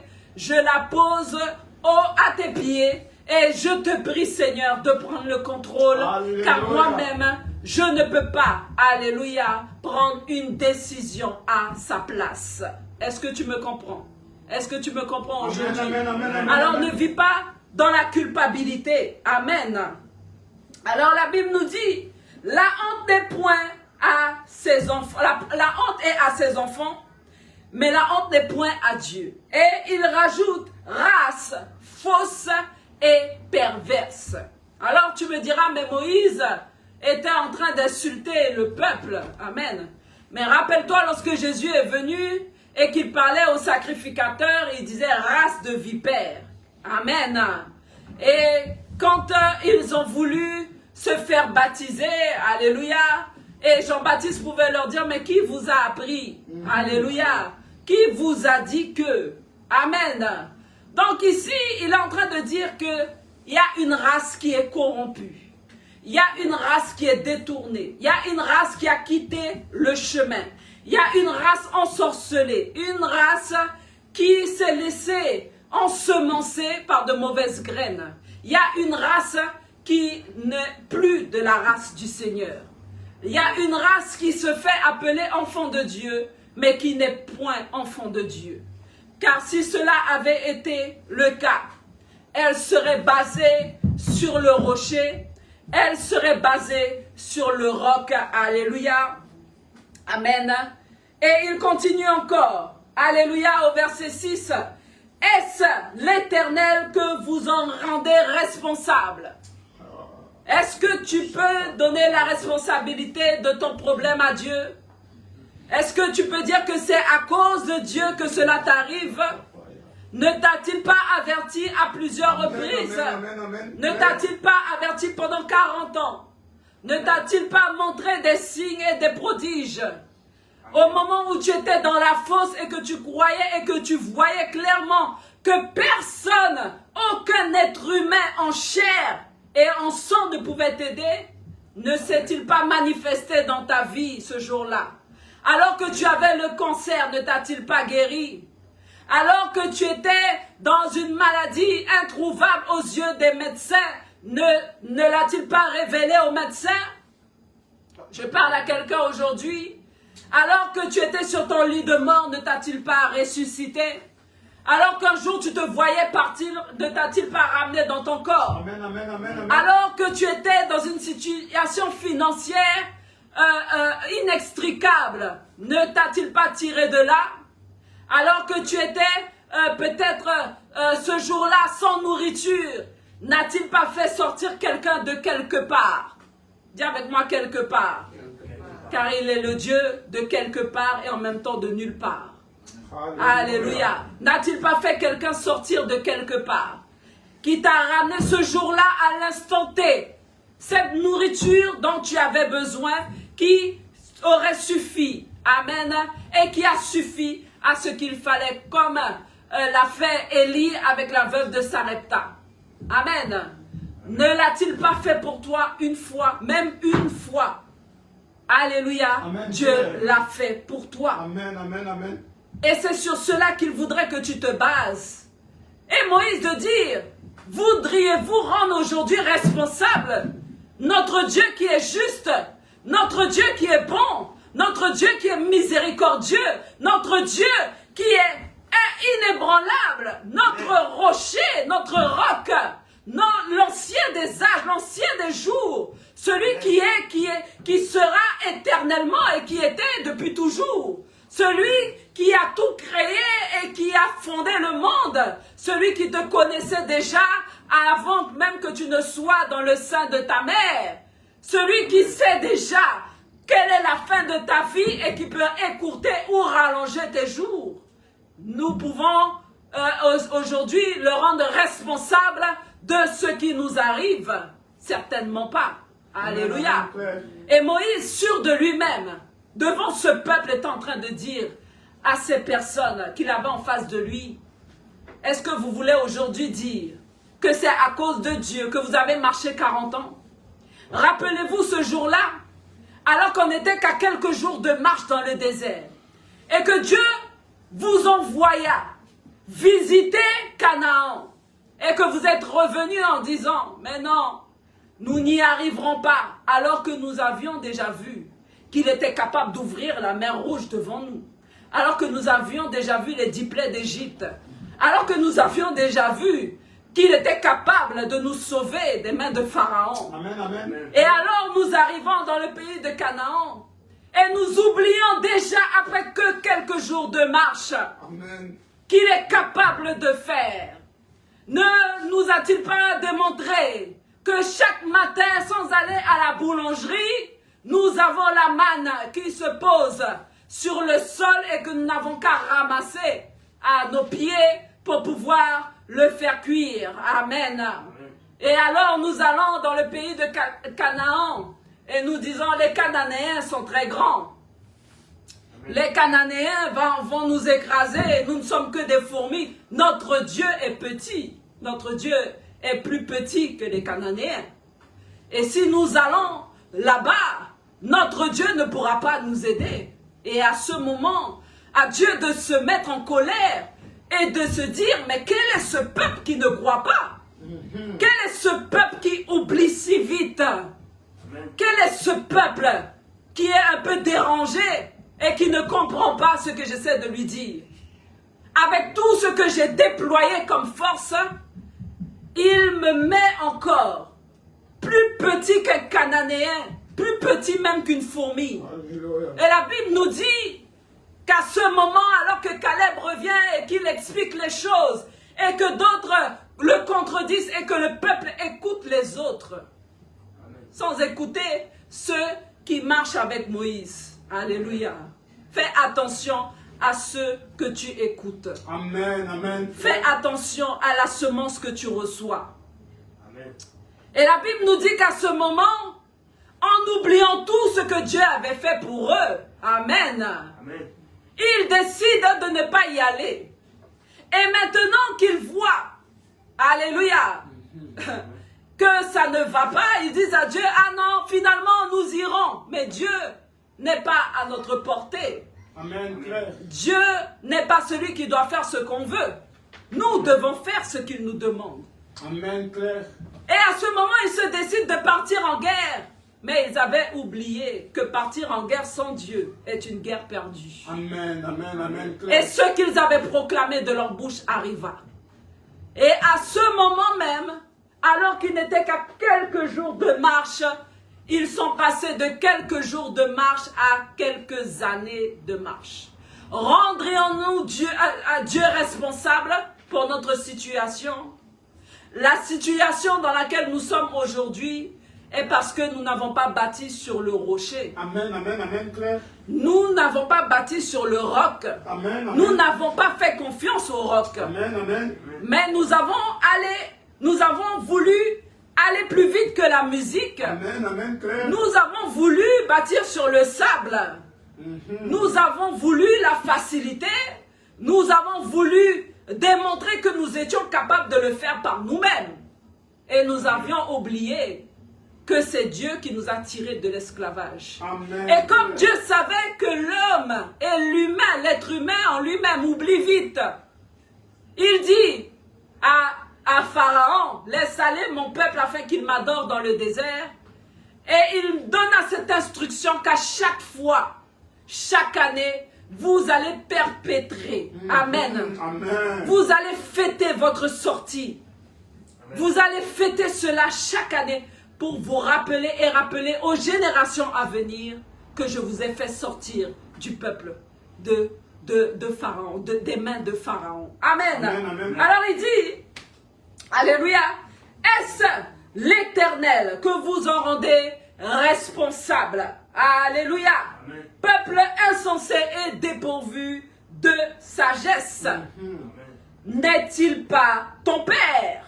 Amen.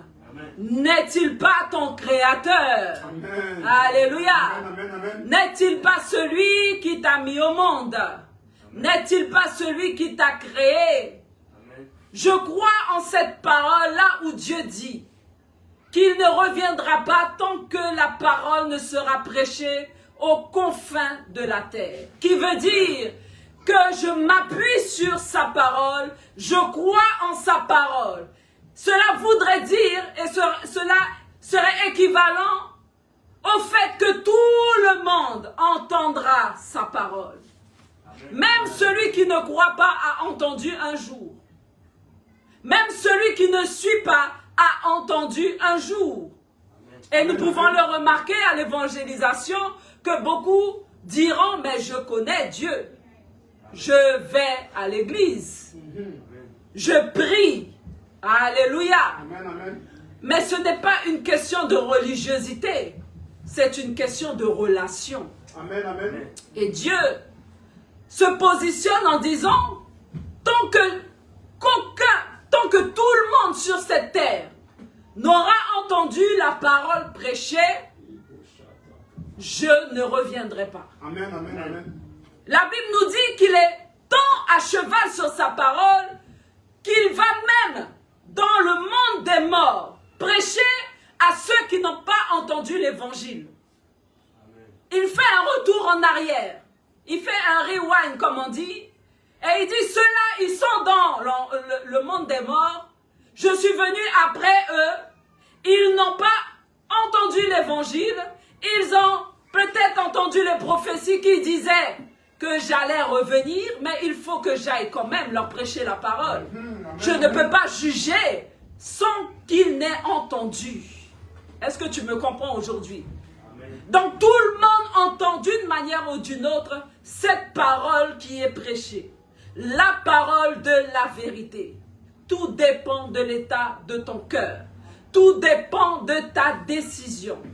Tout dépend de l'effort fourni à essayer de comprendre. Car si nous essayons de comprendre ce qui se passe dans le monde politique, dans le monde séculier, dans notre entourage, dans nos familles, dans nos foyers, dans la vie des autres, en allant sur Facebook et en regardant ce que les autres postent, ça te demande un effort supplémentaire. Amen. Ça te demande d'allumer, d'aller sur ton poste et d'aller voir la vie des autres. Alléluia. Et de regarder à ce qu'il dit, à ce qu'il écrit, à la photo qu'il va mettre et à aller commenter même en disant que tu n'aimes ou tu n'aimes pas. Ça te demande un effort supplémentaire. Alors, si nous avons la capacité d'avoir cet effort, cette capacité de pouvoir s'intéresser et de pouvoir se donner, alléluia, la possibilité de faire certaines choses, nous avons aussi cette capacité, amen, d'essayer de comprendre même un petit peu Amen. ce que Dieu essaie de dire Amen, sur amen. cette terre. Mhm. Est-ce que tu m'entends ce matin? Est-ce que tu m'écoutes aujourd'hui? Et maintenant, Moïse leur dit, n'est-il pas ton père? Peut-on changer de père? Peut-on changer de gène? Amen. Peut-on se dire aujourd'hui, je décide de ne pas appartenir à ce père qui m'a créé? Nous pouvons le faire peut-être dans cette génération avec la paperasse et en allant à la préfecture, au tribunal, en changeant de nom. Mais le gène reste le gène. Le sang reste le sang. Et lorsqu'il y aurait quelque chose qui n'irait pas, ou une maladie qui se déclarait, ou une recherche qui se ferait, certainement qu'on te reconnaîtrait par tes gènes. N'est-il pas ton père? N'est-il pas ton créateur? Peux-tu te retourner contre ton père? Amen. Peux-tu dire aujourd'hui qu'il n'est plus ton Dieu? Alléluia. Peux-tu dire aujourd'hui qu'il n'est point ton rocher? Amen. Alléluia. N'est-ce pas lui qui t'a formé et qui t'a affermi? Amen. Claire. Amen. N'est-il pas celui qui t'a formé? Et il ne t'a pas laissé là seulement, mais il a voulu t'affermir parce qu'il est le rocher, parce qu'il est le roc. Et il dit encore, rappelle à ton souvenir les anciens jours, car Dieu met un point d'honneur à la mémoire que nous devons avoir envers ce qu'il a déjà fait. Rappelle-toi de ce que je t'ai dit, rappelle-toi de ce que je t'ai fait. Vois comme Jésus met un point d'honneur à ce lépreux qui revient vers lui, pour pouvoir le remercier de cette guérison. Vois comme Dieu met un point d'honneur à tous ceux qui se souviennent de lui. Alléluia. Rappelle à ton souvenir les anciens jours. Passe en revue les années, génération par génération. Interroge ton père et il t'apprendra. Tu n'as pas de raison de rester dans la méconnaissance. Amen, Amen. amen, amen. Alléluia. Je ne sais pas si ça se dit. Amen. Tu n'as pas de raison de ne pas savoir. Amen. Tu es censé savoir. Et même quand tu ne saurais pas, tu as la possibilité, si tu le veux, de poser la question. Qu'est-ce qui s'est passé dans ma génération? Qu'est-ce qui s'est passé dans la génération avant moi?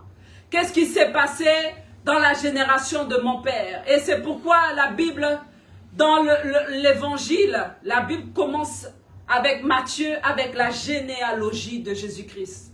Parce que Dieu met un point d'honneur à ce que nous soyons au courant du passé, du présent et du futur. Amen. Amen. Alléluia. Et il dit, interroge ton père, il t'apprendra, et tes vieillards, alléluia, ils te le diront. Amen. Est-ce que tu es avec moi? Alléluia. Amen, Claire. Et après, tu peux lire et tu peux continuer ce texte et tu comprendras que Dieu met tout en place afin que nous puissions avoir une stabilité en lui, afin que nous puissions voir qu'il est et qu'il sera éternellement, Amen, amen, et Claire. que nous soyons, amen, inébranlables nous-mêmes, irréprochables. Amen, amen. Alléluia. Amen. Amen. Il veut que nous soyons, alléluia, des personnes qui nous rappelions de tout ce que Dieu a fait et que nous n'oublions pas. Et souvent, c'est le fait d'oublier qui fait que nous rentrons dans certaines choses. Le fait d'oublier ce que Dieu a fait, ce que Dieu a dit, les prophéties. Paul s'adresse à Timothée en disant, rappelle-toi ce qui a été dit lorsqu'on t'a imposé les mains. Rappelle-toi ton ministère, ce que tu es parti pour faire. Rappelle-toi tout ce que tu m'as vu faire. Par là où moi je suis passé, par les épreuves, par les soucis, par les tribulations, par le rejet, tu as marché avec moi, tu as vu. Rappelle-toi de cela et ça va te garder. Cela te permettra d'être inébranlable. Cela te permettra, amen, d'être intouchable. Deutéronome 29, toujours, Deutéronome 29 à partir du verset 2. Rapidement, Deutéronome 29 à partir du verset 2. Alléluia. Voici les paroles, à partir du verset 1, voici les paroles de l'alliance que l'Éternel ordonna, amen, à Moïse de traiter avec les enfants d'Israël au pays de Moab, outre l'alliance qu'il avait traitée avec eux à Horeb. Moïse convoqua tout Israël et leur dit, vous avez vu tout ce que l'Éternel a fait sous vos yeux. Dis avec moi, a fait sous vos yeux. Parce que Dieu ne veut pas seulement que tu entendes une histoire qui vient de ton pasteur. Il le fera aussi sous tes yeux afin que tu n'oublies pas. Alléluia. Dans le pays d'Égypte, à Pharaon, à tous ses serviteurs et à tout son pays, les grandes épreuves que tes yeux ont vues, qui veut dire, tu as vu ces épreuves et tu es passé par ces épreuves et Dieu t'a gardé parce que sinon tu ne serais pas là pour te rappeler qu'il y a eu épreuve. Rappelle-toi de ces épreuves, rappelle-toi de ces miracles, rappelle-toi de ces prodiges. Alléluia. Amen. Mais jusqu'à ce jour, l'Éternel ne vous a donné un cœur pour comprendre. Mais aujourd'hui, amen. Et la Bible dit encore qu'il continue. Je t'ai conduit pendant 40 années dans le désert. Alléluia. Amen, amen. Tes vêtements ne se sont point usés sur toi. Amen. Tes vêtements ne se sont point usés et ton soulier ne s'est point usé à ton pied. Alléluia. Vous n'avez point mangé de pain et vous n'avez bu ni vin ni liqueur forte afin que vous connaissiez que je suis l'Éternel. Donc j'ai tout mis en œuvre, dit Dieu, pour que tu saches que je suis Dieu. Alléluia. Et que ce n'est ni par ta force, ni par ta puissance, mais c'est par l'Esprit de l'Éternel que les choses se font.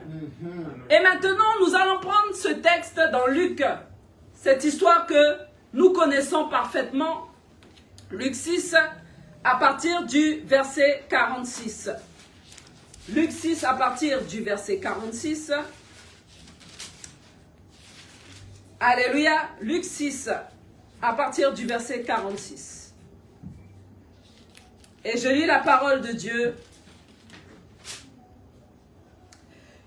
Pourquoi m'appelez-vous Seigneur? Alors Jésus est en train d'expliquer qui est réellement celui qui dit être enfant de Dieu. Qui est réellement celui qui a pris la décision de marcher et d'aimer le Seigneur et de le servir. Il dit pourquoi? Pourquoi m'appelez-vous Seigneur? Pourquoi dites-vous que je suis votre Dieu? Pourquoi dites-vous que je suis votre Père? Pourquoi vous considérez-vous comme mes enfants? Il explique, il dit, je me pose la question et je vous pose la question. Pourquoi m'appelez-vous Seigneur? Seigneur, Seigneur, et vous ne faites pas ce que je vous dis. Pourquoi vous voyez tout ce que je fais et quand même vous refusez de marcher selon mes voies? Pourquoi vous voyez les miracles, les prodiges et que vous savez très bien que je suis Dieu, mais vous refusez de faire ce que je vous dis? Amen. Amen, amen, amen. Et il explique, je vous montrerai à qui est semblable tout homme qui vient à moi, entend mes paroles et les met en pratique. Amen, amen. Alléluia. Celui qui m'appartient, il entend ma parole et il fait quoi? Il la met en pratique. Il dit, il est semblable. Celui qui envisage de m'appartenir, celui qui se dit être mon enfant, celui qui n'a pas envie de changer de père, qui n'a pas envie de changer de nom, qui n'a pas envie de changer de rocher, alléluia, qui n'a pas envie, amen, d'aller, alléluia, au tribunal et de s'appeler encore d'un autre nom, amen. Il dit que le père du mensonge, est le diable. Alléluia. Amen, amen. Et il dit, votre père est le diable. Alléluia. Il dit, si tu es vraiment à moi, je te montrerai comment quelqu'un qui est à moi est. Et il explique, et il dit, il est semblable à un homme qui bâtissant une maison, alléluia, a creusé, virgule, creusé profondément. Il a creusé, et il a encore creusé, et il a fouillé, et il a cherché à comprendre, et il a voulu voir, et il a voulu me connaître, et il a persévéré, parce que plus tu creuses, et quand tu creuses dans la roche, laisse-moi te dire que tu abats un travail colossal, quelque chose qui est même interminable. Et tu vas te dire, mais quand est-ce que je vais finir? Tes membres, tes muscles sont épuisés, et tu pourrais même abandonner. Mais il creuse, virgule, et il creuse encore, et il s'acharne, et il a pris une décision. Il est décisif, et il ne reviendra pas en arrière. Il a pris la décision d'aller jusqu'au bout. Il a pris la décision d'avoir une bonne fondation. Il a pris la décision de prendre son temps, parce que creuser dans la pierre demande du temps. Ça ne se fait pas en un jour. Il a pris la décision, il s'est assis comme le dit la parole. Quel est celui qui se lève pour construire une maison sans s'être assis d'abord et n'avoir calculé comment il allait la terminer? Alors il s'assoit, il fait le calcul, amen, et il sait, merci Saint-Esprit, il sait qu'il faut qu'il la termine et il calcule. Il met tout le matériel dont il aura besoin, il le met en place et il prend son temps et il se dit, l'important n'est pas de commencer, mais l'important est de terminer ce que je viens de commencer. Quel que soit le temps que ça va prendre, je suis déterminé à ce que ma maison soit une maison stable.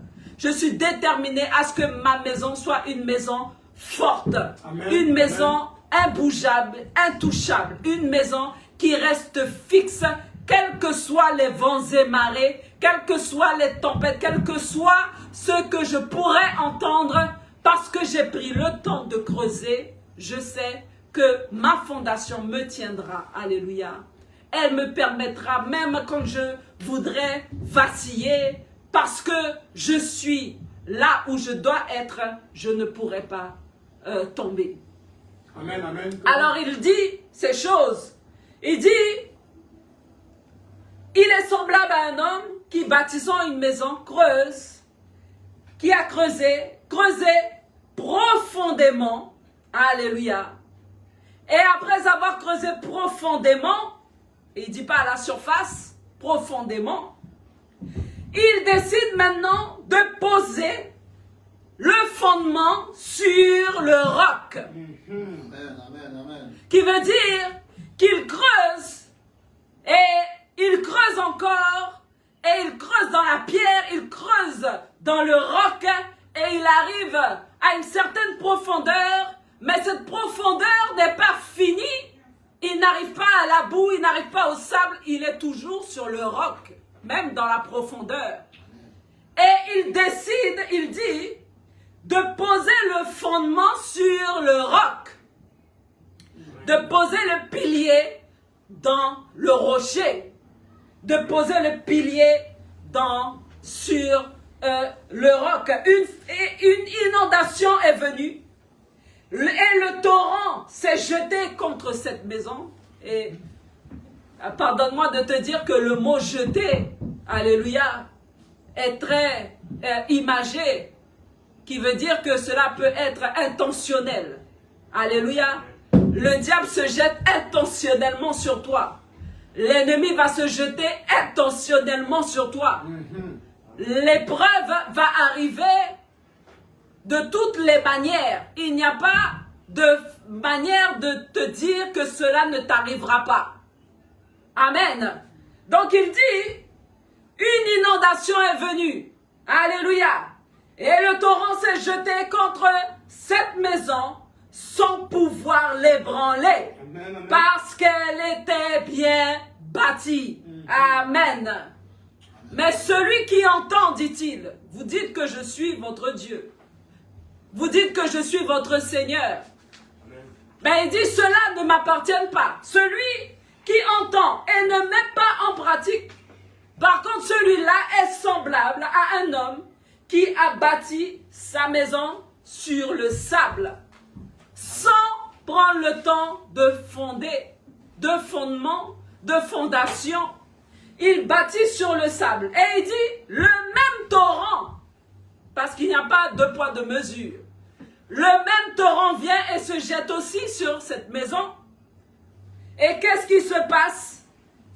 Aussitôt, elle est tombée et la ruine de cette maison a été grande. Amen. Pourquoi elle est grande? Parce que la maison était déjà bien élevée et peut-être que ça faisait quelques années ou quelques mois qu'elle était là et que tout le monde a eu le temps de la voir. Et au moment où il y a le crash, tout le monde sait aussi qu'il y a un crash. Amen, amen. Amen. Amen. Sa ruine a été grande. Alléluia. Et Dieu nous dit encore que chacun sera éprouvé. Amen. Que ceux qui ont bâti avec la paille, avec le foin, peut-être que tu as bâti même avec le bois. Et il y en a ceux qui auront bâti avec des pierres précieuses, avec de la pierre. Il y en a ceux qui bâtiront même avec la pierre qui a été rejetée, la pierre d'angle. Alléluia.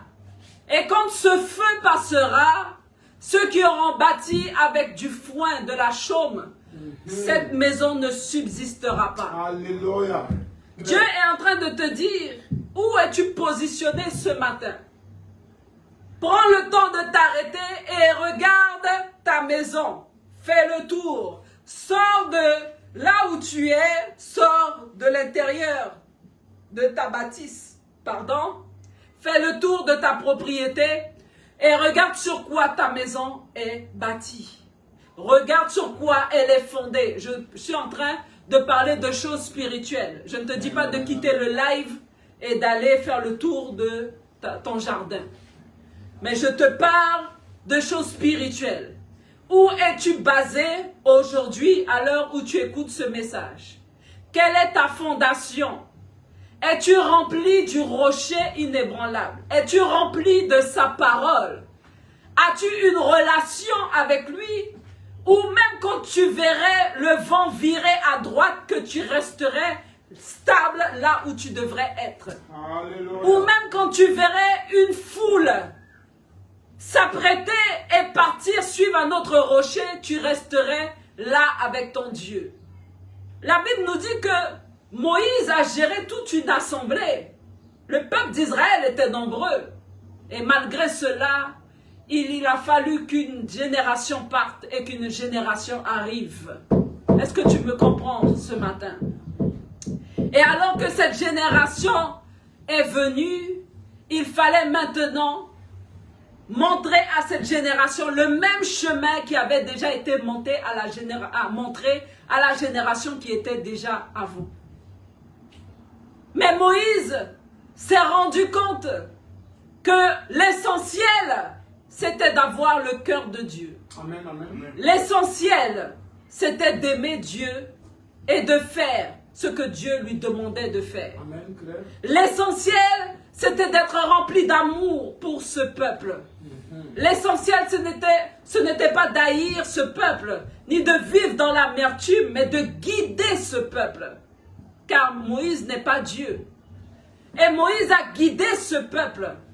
L'essentiel pour Jésus, était de nous guider et de nous montrer la voie. Il dit, je suis le chemin, et il commence bien. Le chemin, la vérité et la vie. Alléluia. Je suis le chemin, je t'appelle à marcher dans la vérité, afin que tu aies la vie éternelle. Amen. Amen. Mais à toi revient cette décision de regarder à ce tout est accompli, à ce rocher des âges, à ce rocher qui est là et qui est inébranlable, afin que tu puisses entrer dans ce royaume. Amen. Amen.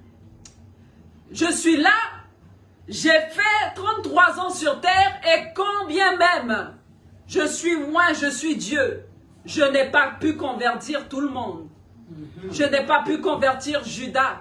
Alors, je ne suis pas en train d'inciter au fait qu'il ne faut pas aimer les âmes ni chercher à amener les âmes à la conversion. Au contraire, nous avons ce poids qui nous a été donné, comme pouvait le dire Paul, que tant que Jésus-Christ n'est pas formé en vous, je ne suis pas libre.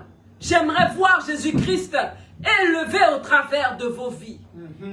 C'est la tâche qui m'a été donnée. Et il pouvait dire encore, garde à moi si je ne prêche pas l'évangile. Garde à moi si je ne le fais pas avec joie. Alléluia. Avec amour.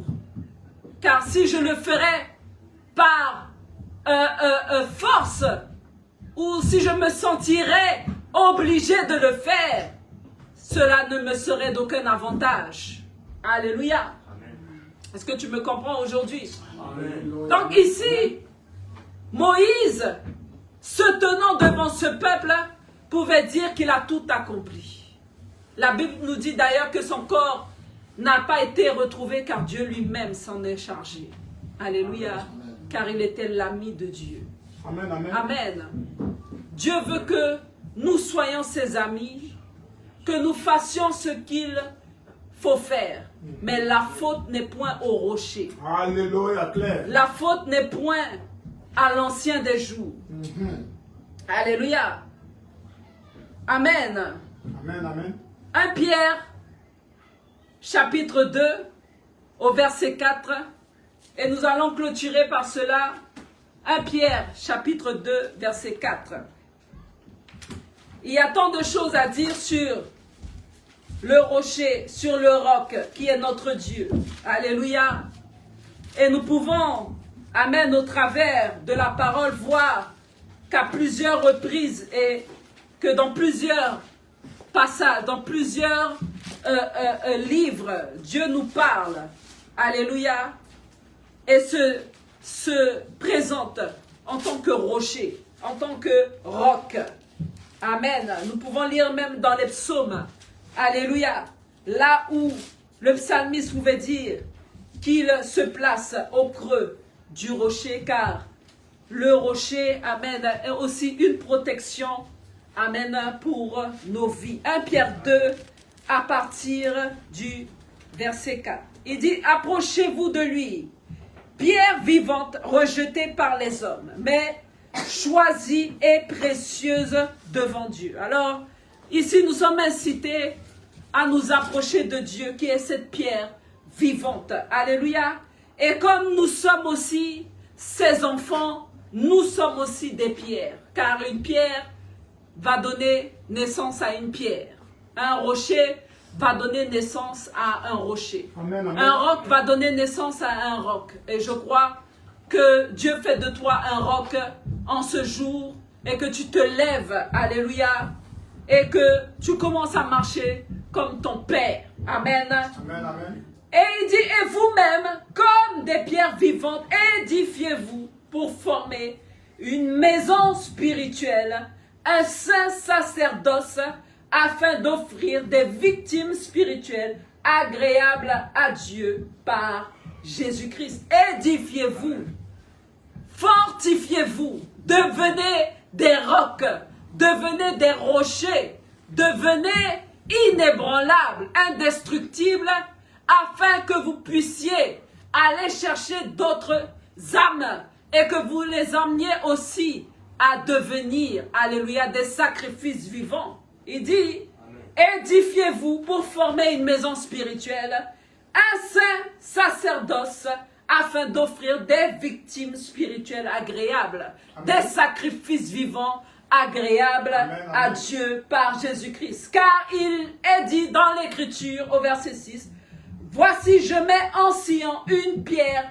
angulaire, choisie, précieuse, et celui qui croit en elle, celui qui croit à cette pierre. » Alors peut-être que tu te mettrais à prêcher et tu dirais, venez et croyez en cette pierre et vous serez sauvés. Et beaucoup diront, mais qu'est-ce qu'il raconte?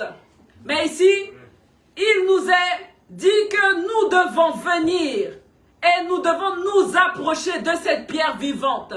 Et si nous croyons à cette pierre angulaire, si nous croyons à ce rocher, nous serons sauvés. Alléluia. Il dit, voici, je mets en Sion une pierre angulaire, choisie, précieuse. Amen. Et celui qui croit en elle ne sera point confus. L'honneur est donc pour vous qui croyez, mais pour les incrédules, la pierre qu'ont rejetée ceux qui bâtissaient est devenue la pierre principale de l'angle et une pierre d'achoppement et un rocher de scandale.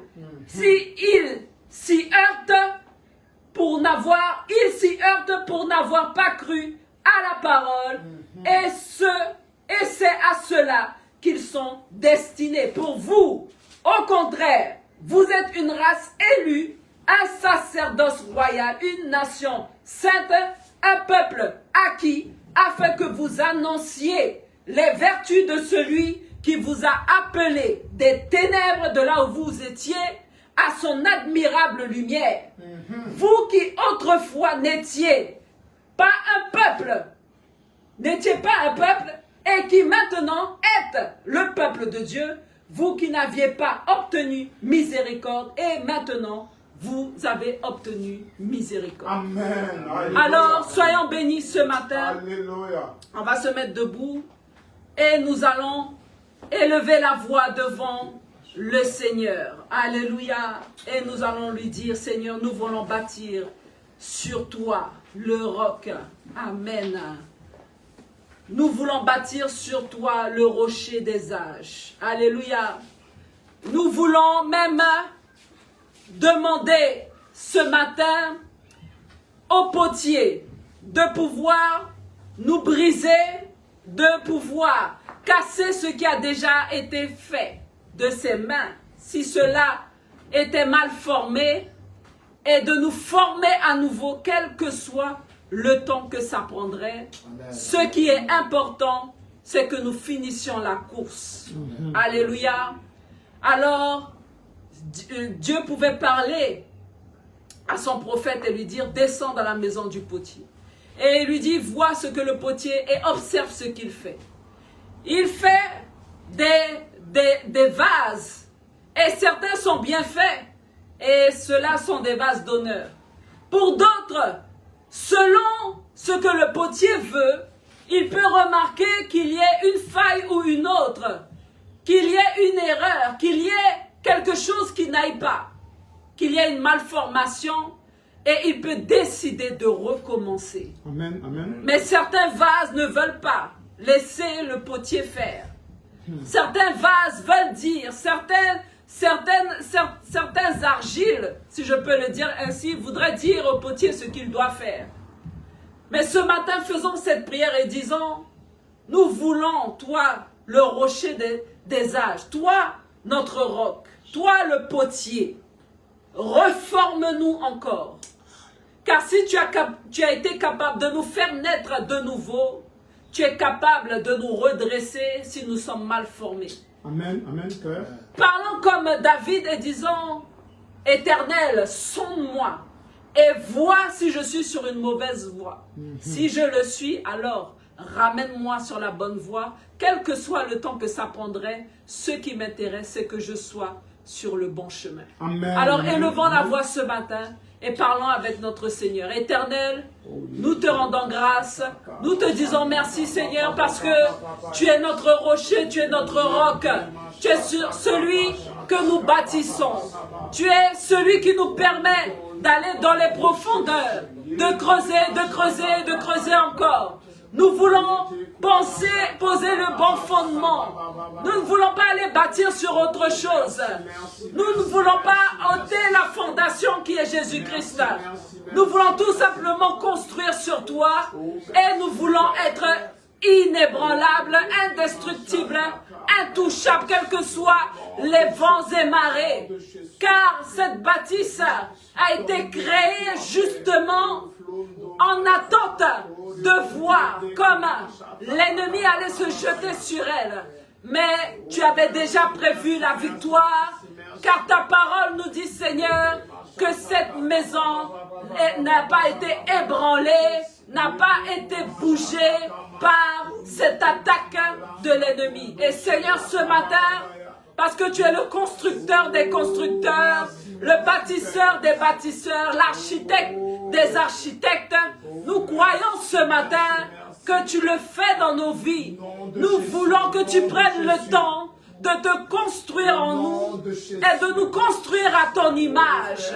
Quel que soit le temps que ça va prendre, nous voulons te laisser faire et aller jusqu'au bout. Nous refusons de bâtir sur le sable et de voir notre chute se profiler dans l'avenir. C'est pourquoi ce matin, nous te rendons grâce pour tout ce que tu as déjà fait. Et nous te disons merci pour les épreuves passées, pour les épreuves que nous avons vues devant nos yeux, pour les miracles que nous avons vus devant nos yeux, pour les prodiges que tu as opérés devant nos yeux, pour toutes les fois où tu nous as nourris. Nous croyons et nous nous appuyons sur ce que tu as déjà fait, toi l'ancien des jours, et nous croyons que tu feras encore, et parce que nous sommes basés sur ce qui était, sur ce qui est, et sur ce qui sera encore, nous resterons fermes en toi. Nous voulons être affermis afin de devenir cette maison spirituelle et afin que nous puissions t'offrir des victimes spirituelles qui te seront agréables. Nous ne voulons pas venir devant toi les mains vides en disant, Seigneur, nous avons enterré le talent que tu nous as donné, mais nous voulons venir devant toi avec les mains pleines et chargées, en disant, Seigneur, tout est accompli, j'ai gardé ce que tu m'as donné.